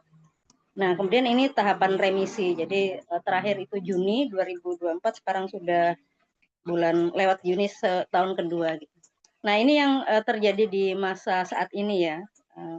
Saat ini saya alami, dan juga beberapa teman yang saya banyak kadang-kadang berdiskusi baik via Japri ataupun dari rangkuman percakapan teman-teman, ketika fase remisi ada percakapan umumnya itu berkaitan dengan apa sih, masih kekacauan dalam hal pola hidup, masih mencari apa pola yang tepat untuk mengatasi fase-fase pasca terapi gitu. Jadi ada keinginan untuk ya sebanyak dan selama mungkin sehat dan hidup ya, versus ternyata kumat dengan gaya hidup lama, masih suka makan pedas gitu ya, roti dan sebagainya, gula gitu ya, itu sulit antara itu satu perjuangan tersendiri saya pikir. Kemudian juga ingin selama mungkin berada pada masa remisi, jadi masa evaluasi per 3 bulan itu adalah masa yang cukup mendebarkan dan sangat melegakan ketika dokter mengatakan aman gitu, atau bebas. Tapi di sisi lain juga kadang selalu overthinking dengan gejala-gejala kekambuhan atau mungkin metas gitu. Saya pernah sakit telinga dan agak tebal waktu itu ini ya, telinganya itu bagian luar langsung waduh ini kayaknya anu deh metas gitu ya. Atau mungkin saya juga punya gejala tidak nyaman di payudara, dan ketika saya periksa ternyata dokter tidak menemukan adanya gejala, tidak terlihat dan juga tidak teraba gitu. Dan juga yang berikutnya adalah bagaimana bertahan dan menjaga kualitas hidup atau kesehatan mental, dan itu ditabrakkan juga ya, dikontradiktifkan juga dengan stres, dengan tuntutan peran dan karir. Nah, ketika saya terdiagnosis kanker itu saya semester 3 kuliah. Jadi semester 1 masa berat-beratnya, saya pikir ini saya sudah mulai akan berjuang, tapi langsung dapat cobaan berupa kanker, sehingga perjalanan perkuliahan saya tidak semulus seperti saya bayangkan, dan stresnya lumayan banyak, dan saya pikir saya juga sempat mengalami masa-masa agak-agak depresi lebih dari 6 bulan. Mbak Rianti itu pasti sudah masuk ya, sudah masuk diagnosis ketika berlangsung 6 bulan atau lebih. Oke, itu sebagai pengantar. Berikutnya saya ingin melihat dari aspek lain ya, dari ini bahwa saya melihat subjek penelitian ini adalah saya sendiri, kemudian grup WhatsApp ataupun Japri dengan beberapa teman yang ya nyambung dengan saya gitu. Saya bergabung di 3 grup WhatsApp. Yang paling intens itu justru grup dari Jawa Timur. Nah, ini saya melihat bahwa bagaimana sih sebenarnya perjuangan ya, atau mungkin perjuangan menuju kesembuhan itu, dan saya menganalogikannya dengan hierarki kebutuhan Maslow di sini. Kalau Maslow itu melihat bahwa manusia memiliki hierarki kebutuhan diawali dari basic need ya, atau kebutuhan dasar, dan sampai kepada aktualisasi diri yang sifatnya itu ketika kebutuhan paling bawah itu belum terpenuhi, maka tidak mungkin masuk ke yang berikutnya. Dari beberapa kasus atau mungkin dari refleksi saya dan juga melihat ya kondisi-kondisi atau mungkin ya data atau mungkin pengalaman saya miliki, maka saya mencoba untuk menggunakan piramida ini untuk menjelaskan bagaimana sih kehidupan para pejuang kanker gitu. Untuk basic need itu makan itu menjadi tantangan tersendiri, terutama ketika masa ini ya, masa terapi atau kemoterapi itu kan benar-benar membuat orang menjadi susah makan. Nah, ini perjuangan tersendiri untuk bisa makan. Kalau sekarang menjaga pola makan, kemudian tidur juga ini menjadi masalah ya ketika ya saya pikir ini lebih ke masa terapi itu. Obat ya, ini juga banyak seperti yang Mbak tadi sampaikan ya, bahwa obat herbal dengan obat medis dan seterusnya sering tergoda untuk pengobatan non medis, dan juga digoda oleh orang-orang seperti itu. Olahraga itu menjadi tantangan tersendiri. Ini adalah basic need bagi seorang pejuang kanker. Untuk safety net ini penting sekali memiliki asuransi dan ketersediaan dana ya, serta informasi. Saya pikir ini penting sekali safety net ini. Dokter mana yang ramah itu benar-benar menjadi dokter favorit dibanding dokter yang mungkin tidak banyak berbicara. Dukungan dokter sebagai apa ya, itu social need ya. Jadi asuransi, uang dan informasi itu menjadi sangat penting sekali terkait pengobatan atau mungkin ketika sedang ke rumah sakit dalam rangka menjalani proses pengobatan ataupun pada masa fase remisi tadi. Kemudian social need itu yang jelas keluarga ya. Nah, ini ada menurut saya dukungan keluarga, dukungan teman itu paling banyak itu di masa terapi. Nah, ketika masa remisi, keluarga sudah menganggap kehidupan keluarga menjadi normal, teman-teman juga sudah lupa ya, kita tidak lagi menjadi pusat perhatian gitu.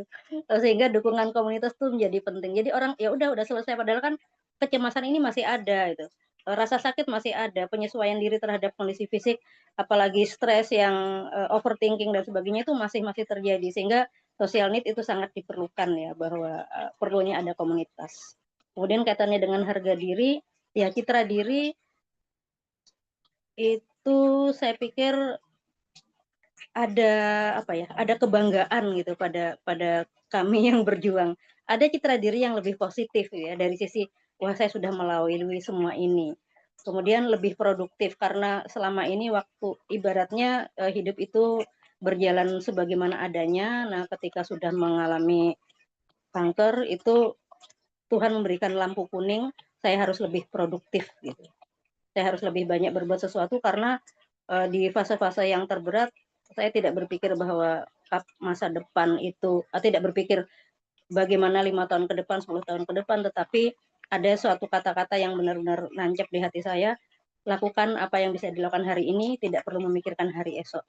Itu dulu ya. Saat ini ketika saya menyebut citra diri lebih produktif itu dalam kondisi up and down sebenarnya, dan sehingga perjuangannya adalah lebih ke perjuangan bagaimana menjaga kesehatan mental, bagaimana menjaga pola hidup yang baik, bagaimana menyeimbangkan antara karir, peran, dan juga apa yang saat ini diperjuangkan gitu.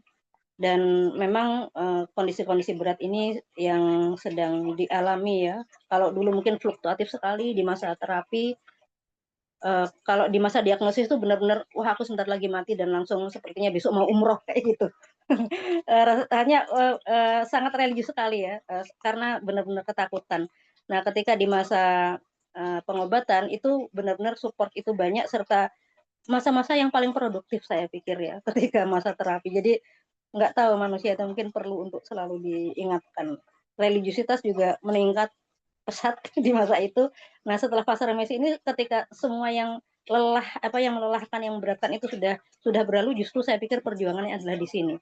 Bagaimana kembali bisa menangkap makna, bagaimana bisa menjalani pola hidup yang lebih baik dan tetap waspada ya, tetap sadar bahwa ini memang lampu kuning dan tidak bisa lagi menjadi hijau.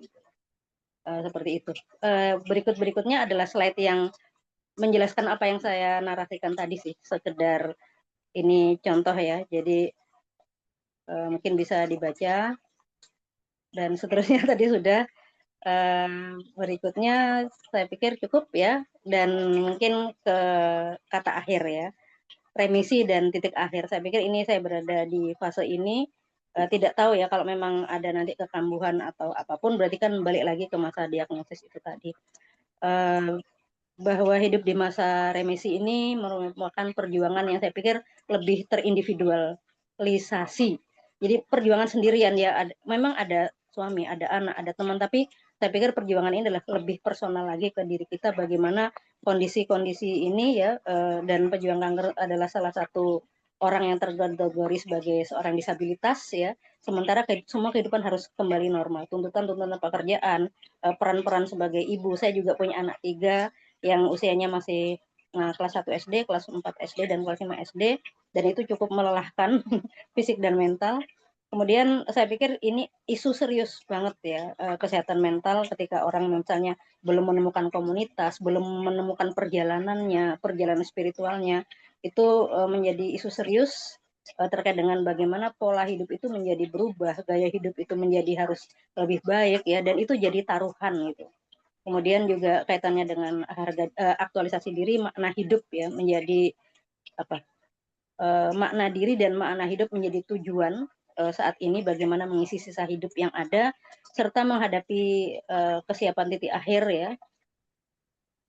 Ya, saya pikir ya kematian itu, karena memang selalu ya, grup itu juga mengingatkan bahwa oh si ini yang mohon doanya, misalnya Ibu A sedang sakit keras, nggak lama deh, mungkin 2 minggu pasti nanti ada kabar meninggal, dan itu juga selalu mengingatkan bahwa memang saat ini remisi itu adalah suatu fase puncak saya pikir untuk setiap individu atau mungkin ya penderita kanker ya, pejuang kanker itu untuk siap menghadapi titik akhir ya.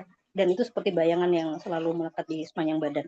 Kapan saya mati itu selalu akan teringat gitu. Tetapi di sisi lain bahwa hidup harus terus diisi dengan sebanyak mungkin produktif dan beramal gitu ya kalau dalam bahasa agama. Saya pikir ini yang bisa saya sampaikan. Nanti kalau ada dialog-dialog yang bisa kita bisa kita adakan, bisa diteruskan selagi acara ini masih bisa ada waktu ya di sesi pertemuan kali ini. Terima kasih. Baik. Assalamualaikum warahmatullahi wabarakatuh. Waalaikumsalam. Terima kasih Bu Helma atas presentasinya. Jadi intinya adalah tadi sudah dijelaskan ya, ada fase-fase dalam perjalanan kanker, dan di situ juga berproses dengan kebutuhan, kalau tadi di basic needs ya, yang disampaikan. Nah, jadi bagaimana melalui semua proses ini, bahkan ketika tadi disampaikan di fase remisi pun, bagaimana kita melakukan sebuah penyesuaian, kita kembali ke lingkungan karena menjalankan peran tadi sebagai ibu, sebagai istri, dan juga sebagai bagian dari anggota masyarakat, dan juga kebetulan Bu Helma juga bekerja ya. Jadi intinya bagaimana bisa lebih produktif dan membuat hidup lebih meaningful. Begitu ya Bu ya. Baik, terima kasih Bu Helma atas paparannya. Sekarang kita akan masuk ke tanya jawab ya, sesi tanya jawab. Kita masih ada waktu ya, karena tadi mohon maaf ada kendala-kendala teknis, jadi mungkin waktunya agak lebih panjang. Baik, kalau ada pertanyaan, para peserta atau antar panelis sendiri juga boleh bertanya. Nanti silakan boleh langsung, boleh juga melalui chat room di sini ya, kolom chat, dipersilakan. Nah, baik, silakan, apakah ada?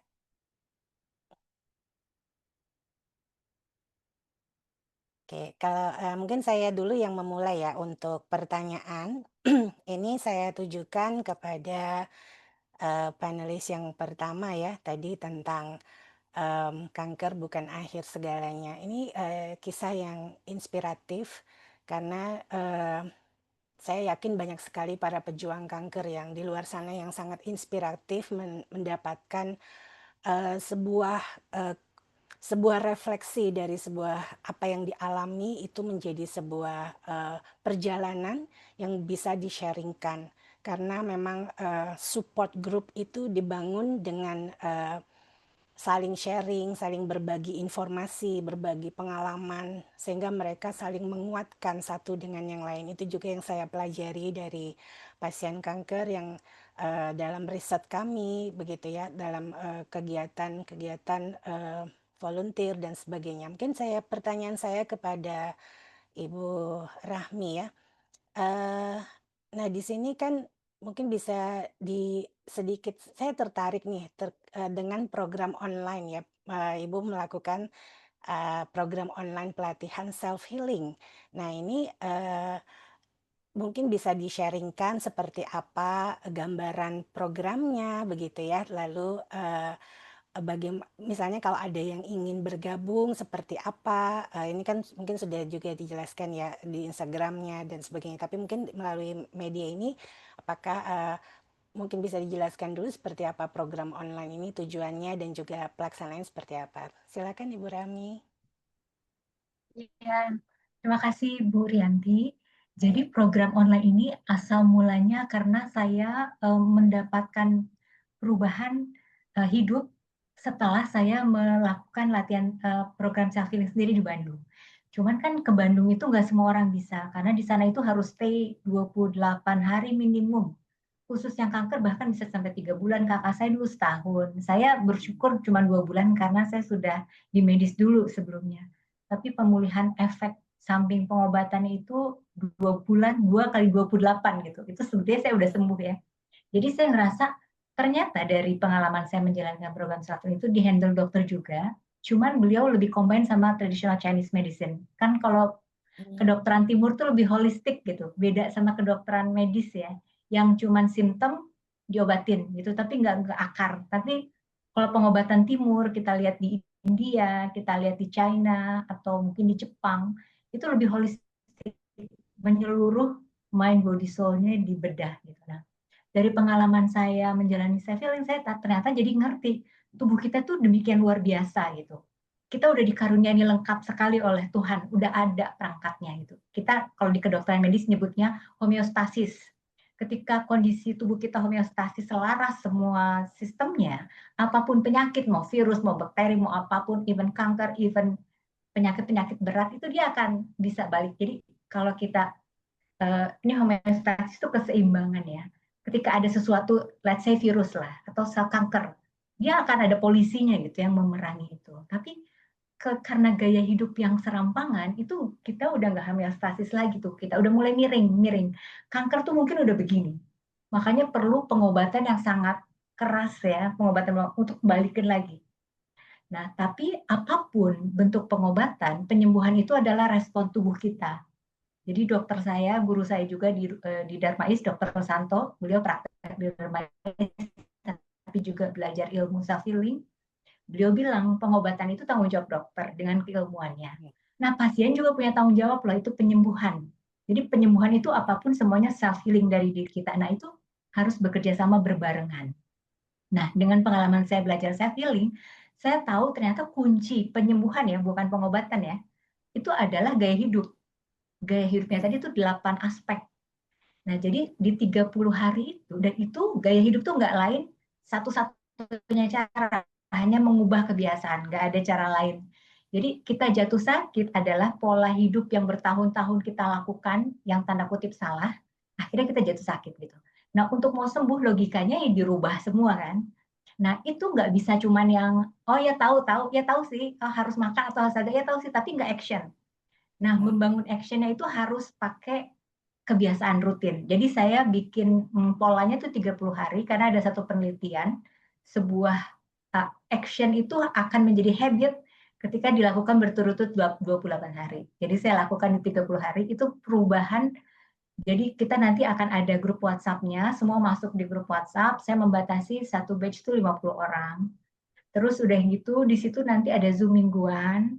Nanti setiap peserta akan tadi mengkurasi pakai New Start tadi. Oh, saya di mana nih yang perlu diperbaiki gitu. Udah bikin list sendiri, bikin program sendiri gitu. Nah, nanti ada grup WhatsApp-nya. Lalu mereka punya program sendiri. Nah, kemudian ada beberapa teknik self healing yang juga akan saya ajarkan, yang tentunya diperkenankan dibagikan oleh para guru saya. Jadi saya ada beberapa guru dan nggak semua bisa dibagikan karena saya nggak capable untuk mengajarkan.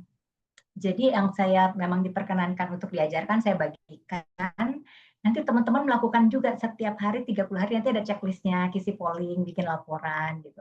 Nah, kemudian ada satu lagi yang saya masukkan dalam program itu namanya latihan meditasi. Nah, karena saya nggak punya kemampuan untuk melatih meditasi, jadi saya bekerja sama dengan Tergar Indonesia.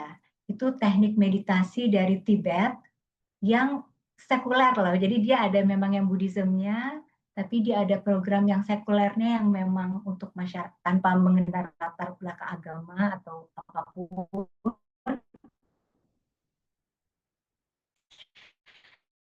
Sekedar jadi gini, sedang saya juga ribet itu lebih ke pikirannya gitu. Jadi pikirannya tuh sibuk sekali, dan itu karena pikirannya sibuk dan overthinking lah ya. Nah itu tadi, maka mekanismenya akan mempengaruhi hormon, jadi mempengaruhi badan juga. Nah, meditasi itu sebenarnya cara sederhana untuk melatih kita mengendapkan pikiran. Gitu. Jadi pikirannya diendapkan, ketika udah diendapkan sebenarnya jernih. Dan kita bisa melihat, oh ternyata selama ini yang saya khawatirkan tuh lebih hal-hal yang cuma di pikiran aja ruwetnya gitu. Yang tanpa kita sadari itu mempengaruhi fisiologis tubuh fisik kita. Nah, latihan meditasinya nanti diajarin sama teman-teman dari Tergar Indonesia, dan peserta wajib melakukan laporan harian gitu. Jadi Bu Rianti, jadi sistemnya sesederhana adalah coaching tapi bersama-sama. Jadi supaya semangatnya tetap terjaga dan saling ngingetin gitu. Jangan lupa ini ya gitu. Dalam grup WhatsApp. Gitu Bu Rianti kurang lebih.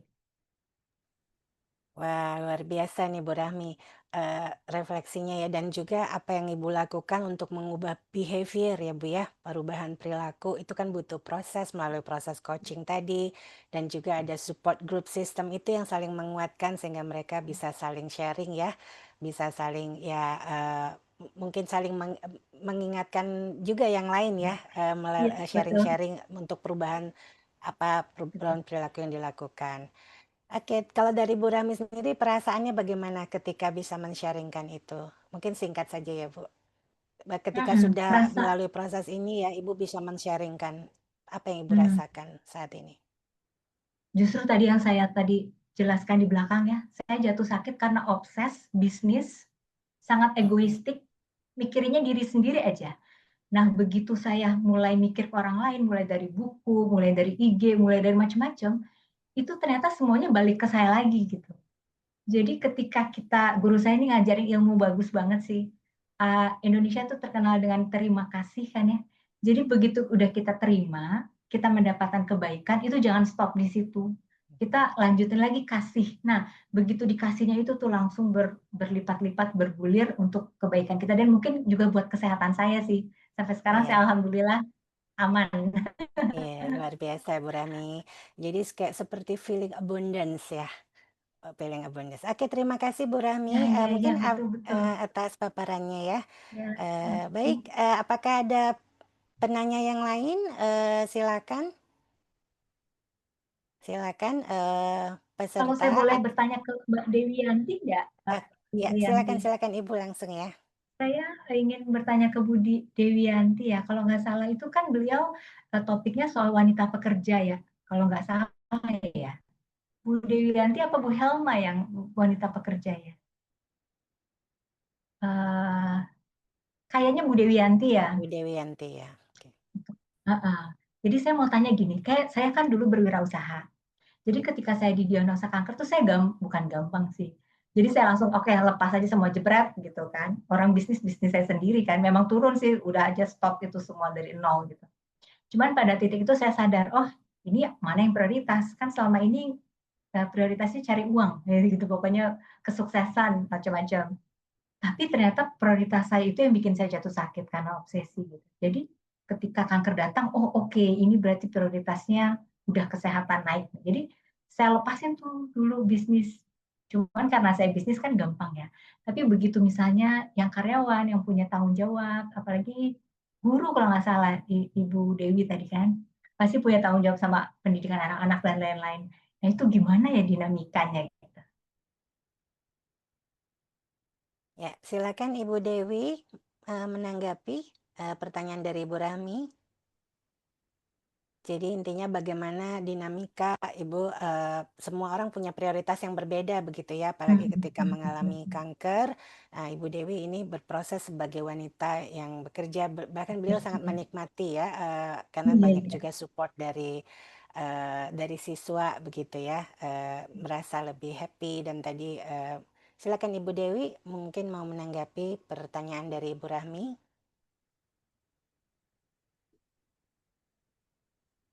Ibu Dewi. Atau mungkin tadi Ibu Helma juga bekerja ya? Bekerja juga ya? Iya, Bu Helma apa mau Oh iya. mengungkapkan juga sambil menunggu Ibu Dewi ya untuk merespon? Iya, tadi kalau tidak salah bagaimana menyeimbangkan ya pekerjaan atau prioritas tadi ya? Iya, tentang prioritas dinamika Ibu bekerja ya. Pengobatan kanker kan berat ya, otomatis pekerjaan kan ketinggalan gitu. Betul, iya. Menyiasatinya gimana gitu.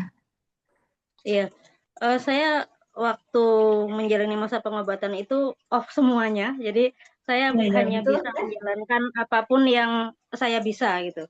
Dan udah lepaskan semuanya itu, dan semua orang saya pikir akan maklum gitu. Jadi ya apapun saya nggak berpikir konsekuensi bahwa saya sering nggak masuk gitu, atau mungkin tugas-tugas kuliah saya tidak terlaksana, pokoknya seadanya gitu. Saya ingat betul sambil mabuk sambil mual-mual gitu ya, mengerjakan yang penting tepat waktu. Apapun kualitasnya, tapi yang jelas saya mengerjakan tepat waktu. Waktu itu saya juga mahasiswa semester 2 Ibu. Saya juga sedang kuliah, kemudian juga kalau prioritas tuh saya lebih prioritas ke keluarga, ke anak-anak saya aja. Ini saya harus menyiapkan mereka. Ini ibumu ini sedang sakit, Nak, dan itu tidak mudah ya. Suami saya harus mengambil semua peran itu. Kemudian saya harus menjelaskan ke anak-anak bahwa sampai anak saya bertanya, "Mama punya penyakit yang mematikan ya?" "Mama nggak akan mati kan?" Anak saya akan bertanya seperti itu. Saya katakan tidak. Di perut mama ada alien gitu. Nanti kalau aliennya keluar, mama akan lebih sehat lagi gitu. Itu saya pikir yang paling berat, yang paling bikin menangis-nangis gitu ya.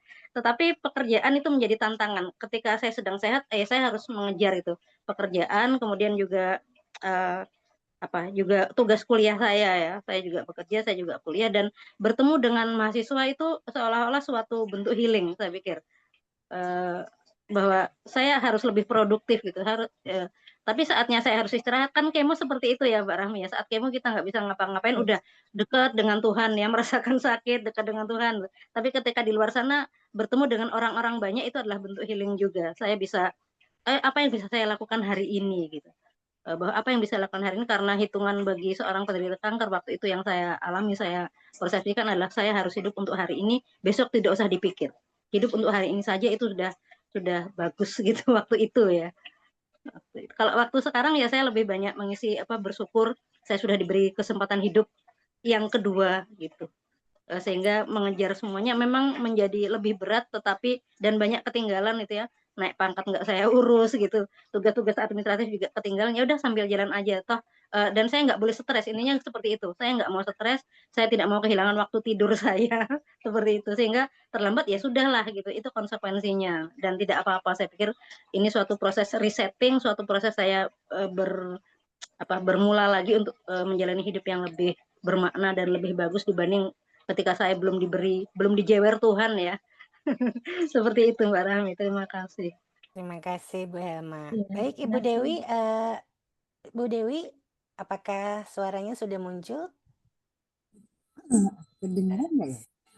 Oh iya sudah Bu, sudah kedengeran Bu. Silakan Bu Dewi. Iya, sampai saat ini sih saya belum menemukan komunitas pejuang karsinoma sel jernih, itu sampai belum.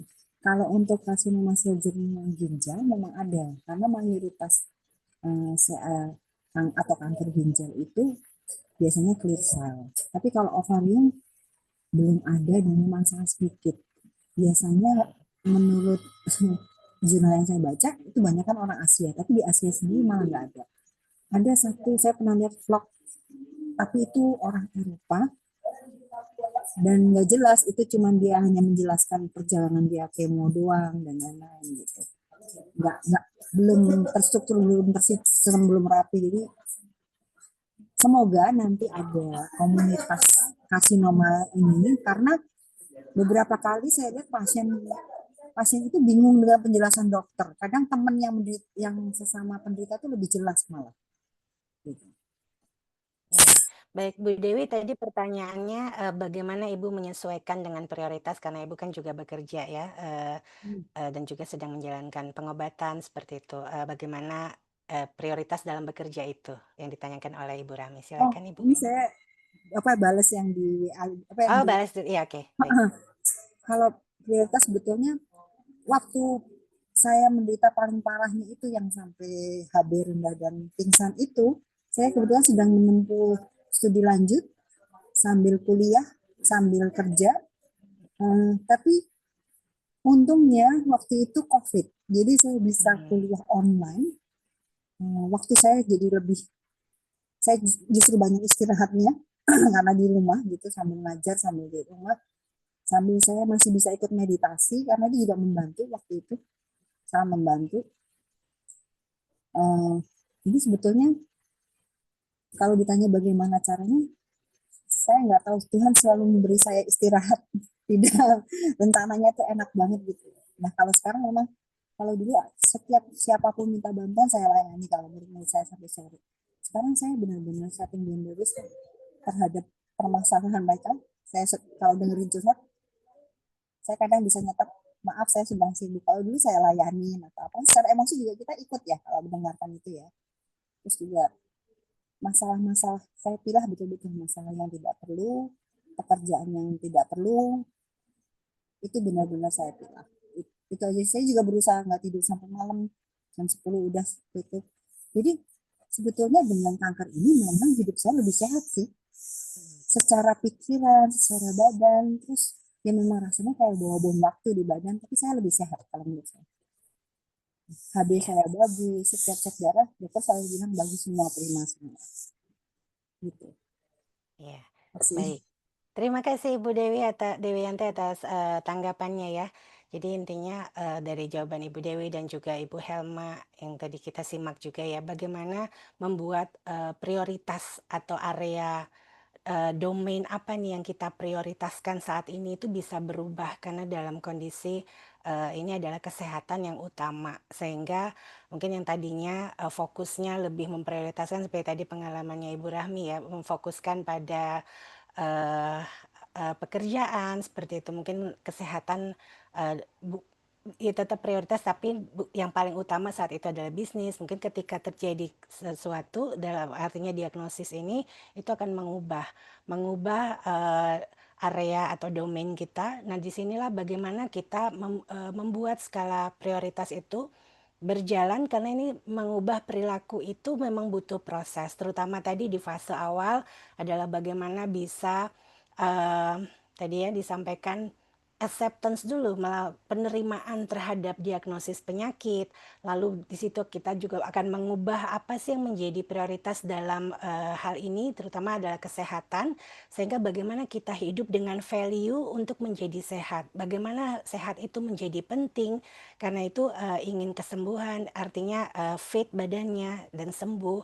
Dan juga tadi dalam proses ini ada penyesuaian-penyesuaian terutama di domain yang lain, misalnya di dalam karir atau mungkin peran yang di sosial masyarakat, sehingga tadi kita juga mendengar ya, menyimak dari jawabannya Bu Helma bagaimana mungkin target-targetnya ya tidak apa-apa diturunkan. Jadi itu adalah bentuk dari ini berkaitan semua ya topiknya, bagaimana bentuk self compassion tadi.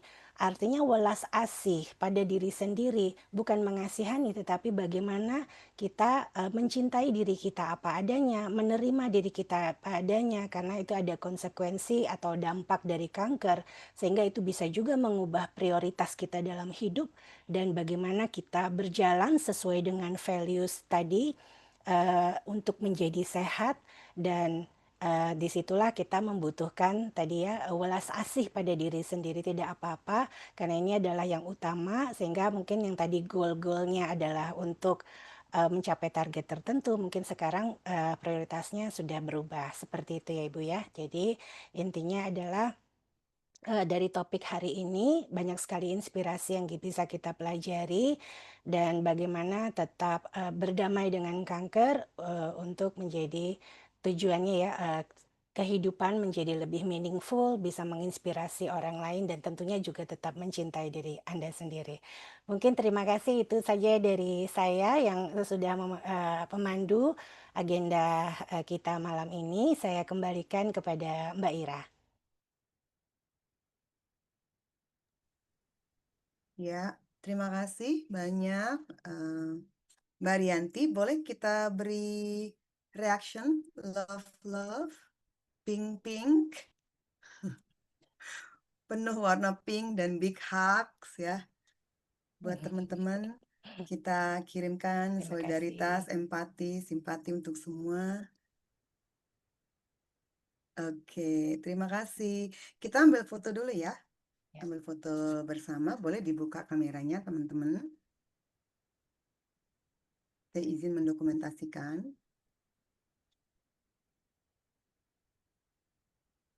Oke, silakan dibuka. Oke. Sudah? Oke, saya akan hitung ya. Boleh kasih senyum terindah dan termanisnya, Mbak Helma?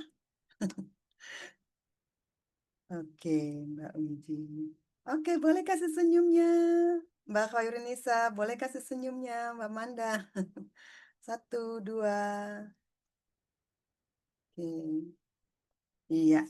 Terima kasih banyak Mbak Rianti sudah memandu menjadi chair di panel 749 Perempuan dan Kanker, Refleksi Pengalaman Perjalanan Citra Diri. Besok pagi kita masih ada sesi panel tentang kanker ya. pagi dengan saya hostnya jam 8.30 sampai jam 10 di panel 851 melihat dari di panel 852 ya, perempuan dan kanker, tantangan dan rekomendasi terkait keadilan gender, inklusivitas dan profil layanan serta kebijakan publik sektor kesehatan. Nanti akan ada beberapa orang survivor kanker juga dengan kanker yang berbeda-beda ya. Dan ini juga chairnya juga sama, Mbak Rianti juga. Terima kasih Ketemu atas lagi besok pagi kita kesempatannya. dengan Mbak Ya, Rianti. Jadi teman-teman yang ingin mendengarkan cerita-cerita survivor gitu ya untuk penguatan, ya saling bersamai, saling mendengarkan gitu. Itu bisa datang di panel 852 ya, jam 8.30 sampai jam 10. Lalu besok itu ada 9 panel parallel session terakhir tuh. Panel terakhir ini ada 9, jadi harus benar-benar dimanfaatin dan kebetulan libur ya, minggu. Nah, panel itu seputar kanker, satu, kedua ekofeminisme, ketiga tentang media sosial dan politik digital. Nanti akan salah satu presenternya ada Mbak Rosemary nih yang di sini nih. Nah, nanti silakan datang gitu ya. Jadi itu ada queer satu lagi. Jadi ada 4 tema untuk besok. Ada queer, 2 panel bertema queer gitu ya. Teman-teman bisa hadir di sesi-sesi parallel session tersebut. Nah, lalu terakhir ini hari penutupan teman-teman. Kami berharap teman-teman bisa datang, teman-teman peserta, presenter, karena kita akan menutup KCF secara resmi setelah berlangsung dari mulai 14. Jadi 8 hari berturut-turut kita konferensi feminisme di Indonesia. Luar biasa banget semangatnya dan antusias ya teman-teman. Jadi nanti di penutupan MC-nya Mbak Mary dan moderatornya Mbak Wiji. Jadi nanti kita akan ada pengumuman best participants, ada 3 best participants dan 3 best presenters gitu. Nanti akan ada pengumuman award dan penerima dan hadiah ya, hadiah-hadiah yang akan kita berikan kepada best presenters dan best participants. Dan ini semuanya swadaya gitu, buku yang banyak sekali dari komite ya, kita saling swadaya gitu menyumbang, dan juga ada tas ya, tote bag, ada kaos gitu dari POAM, orang tua dengan anak autistik di Makassar, juga ada dari tote bag dari New York hadiah saya dan Farid gitu. Jadi banyak banget deh pokoknya hadiahnya ya. Nah, kemudian nanti ada pesan dan kesan dari peserta dan presenter, ada networking night, ada cultural night, ada pentas seni, ada beberapa kawan aktivis, kawan presenter juga yang akan perform ya. Gitu. Jadi seru banget acaranya, besok malam harus hadir di penutupan KCF gitu ya. Itu saja pengumuman dari saya. Terima kasih sekali lagi Mbak Rianti. Kita ketemu besok pagi dan terima kasih ya presenter Mbak Rahma, Mbak Helma, Mbak Manda, Mbak Khairunisa dan semuanya. Mbak Wiji, Mbak Duyanti. Saya juga survivor. Saya sudah presentasi tentang panel kanker payudara sebelumnya sebagai isu feminis gitu. Oke, terima kasih sekali lagi teman-teman semua.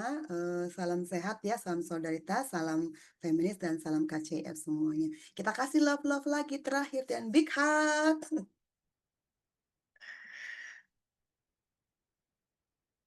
Oke, terima kasih ya semuanya. Selamat beristirahat. terima Terima kasih kasih. teman-teman semua. Terima kasih Sehat-sehat. Mbak Wiji. Terima kasih semuanya. Kalian sampai bertemu lagi besok pagi. Iya, Iya, sampai kita ketemu besok. lagi Oke, dengan saya ya, Ji. hostnya. Iya, terima Oke, kasih. terima kasih semuanya. Malam. Saya tutup ya.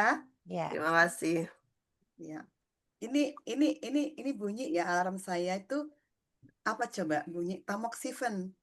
Tiap jam 9 tuh saya harus Jangan minum. sampai bolong. Iya, 1 hari tuh saya harus minum setiap hari selama 5 tahun tuh masih. Gitu. Ya. Supaya 2 tidak jam bertahan datang teman-teman. lagi. Terima kasih banyak. Terima kasih. Terima kasih, Dadah, saya tutup mari. ya. Terima kasih Mbak Ira. Ya, sama-sama Mbak Wiji. Dadah.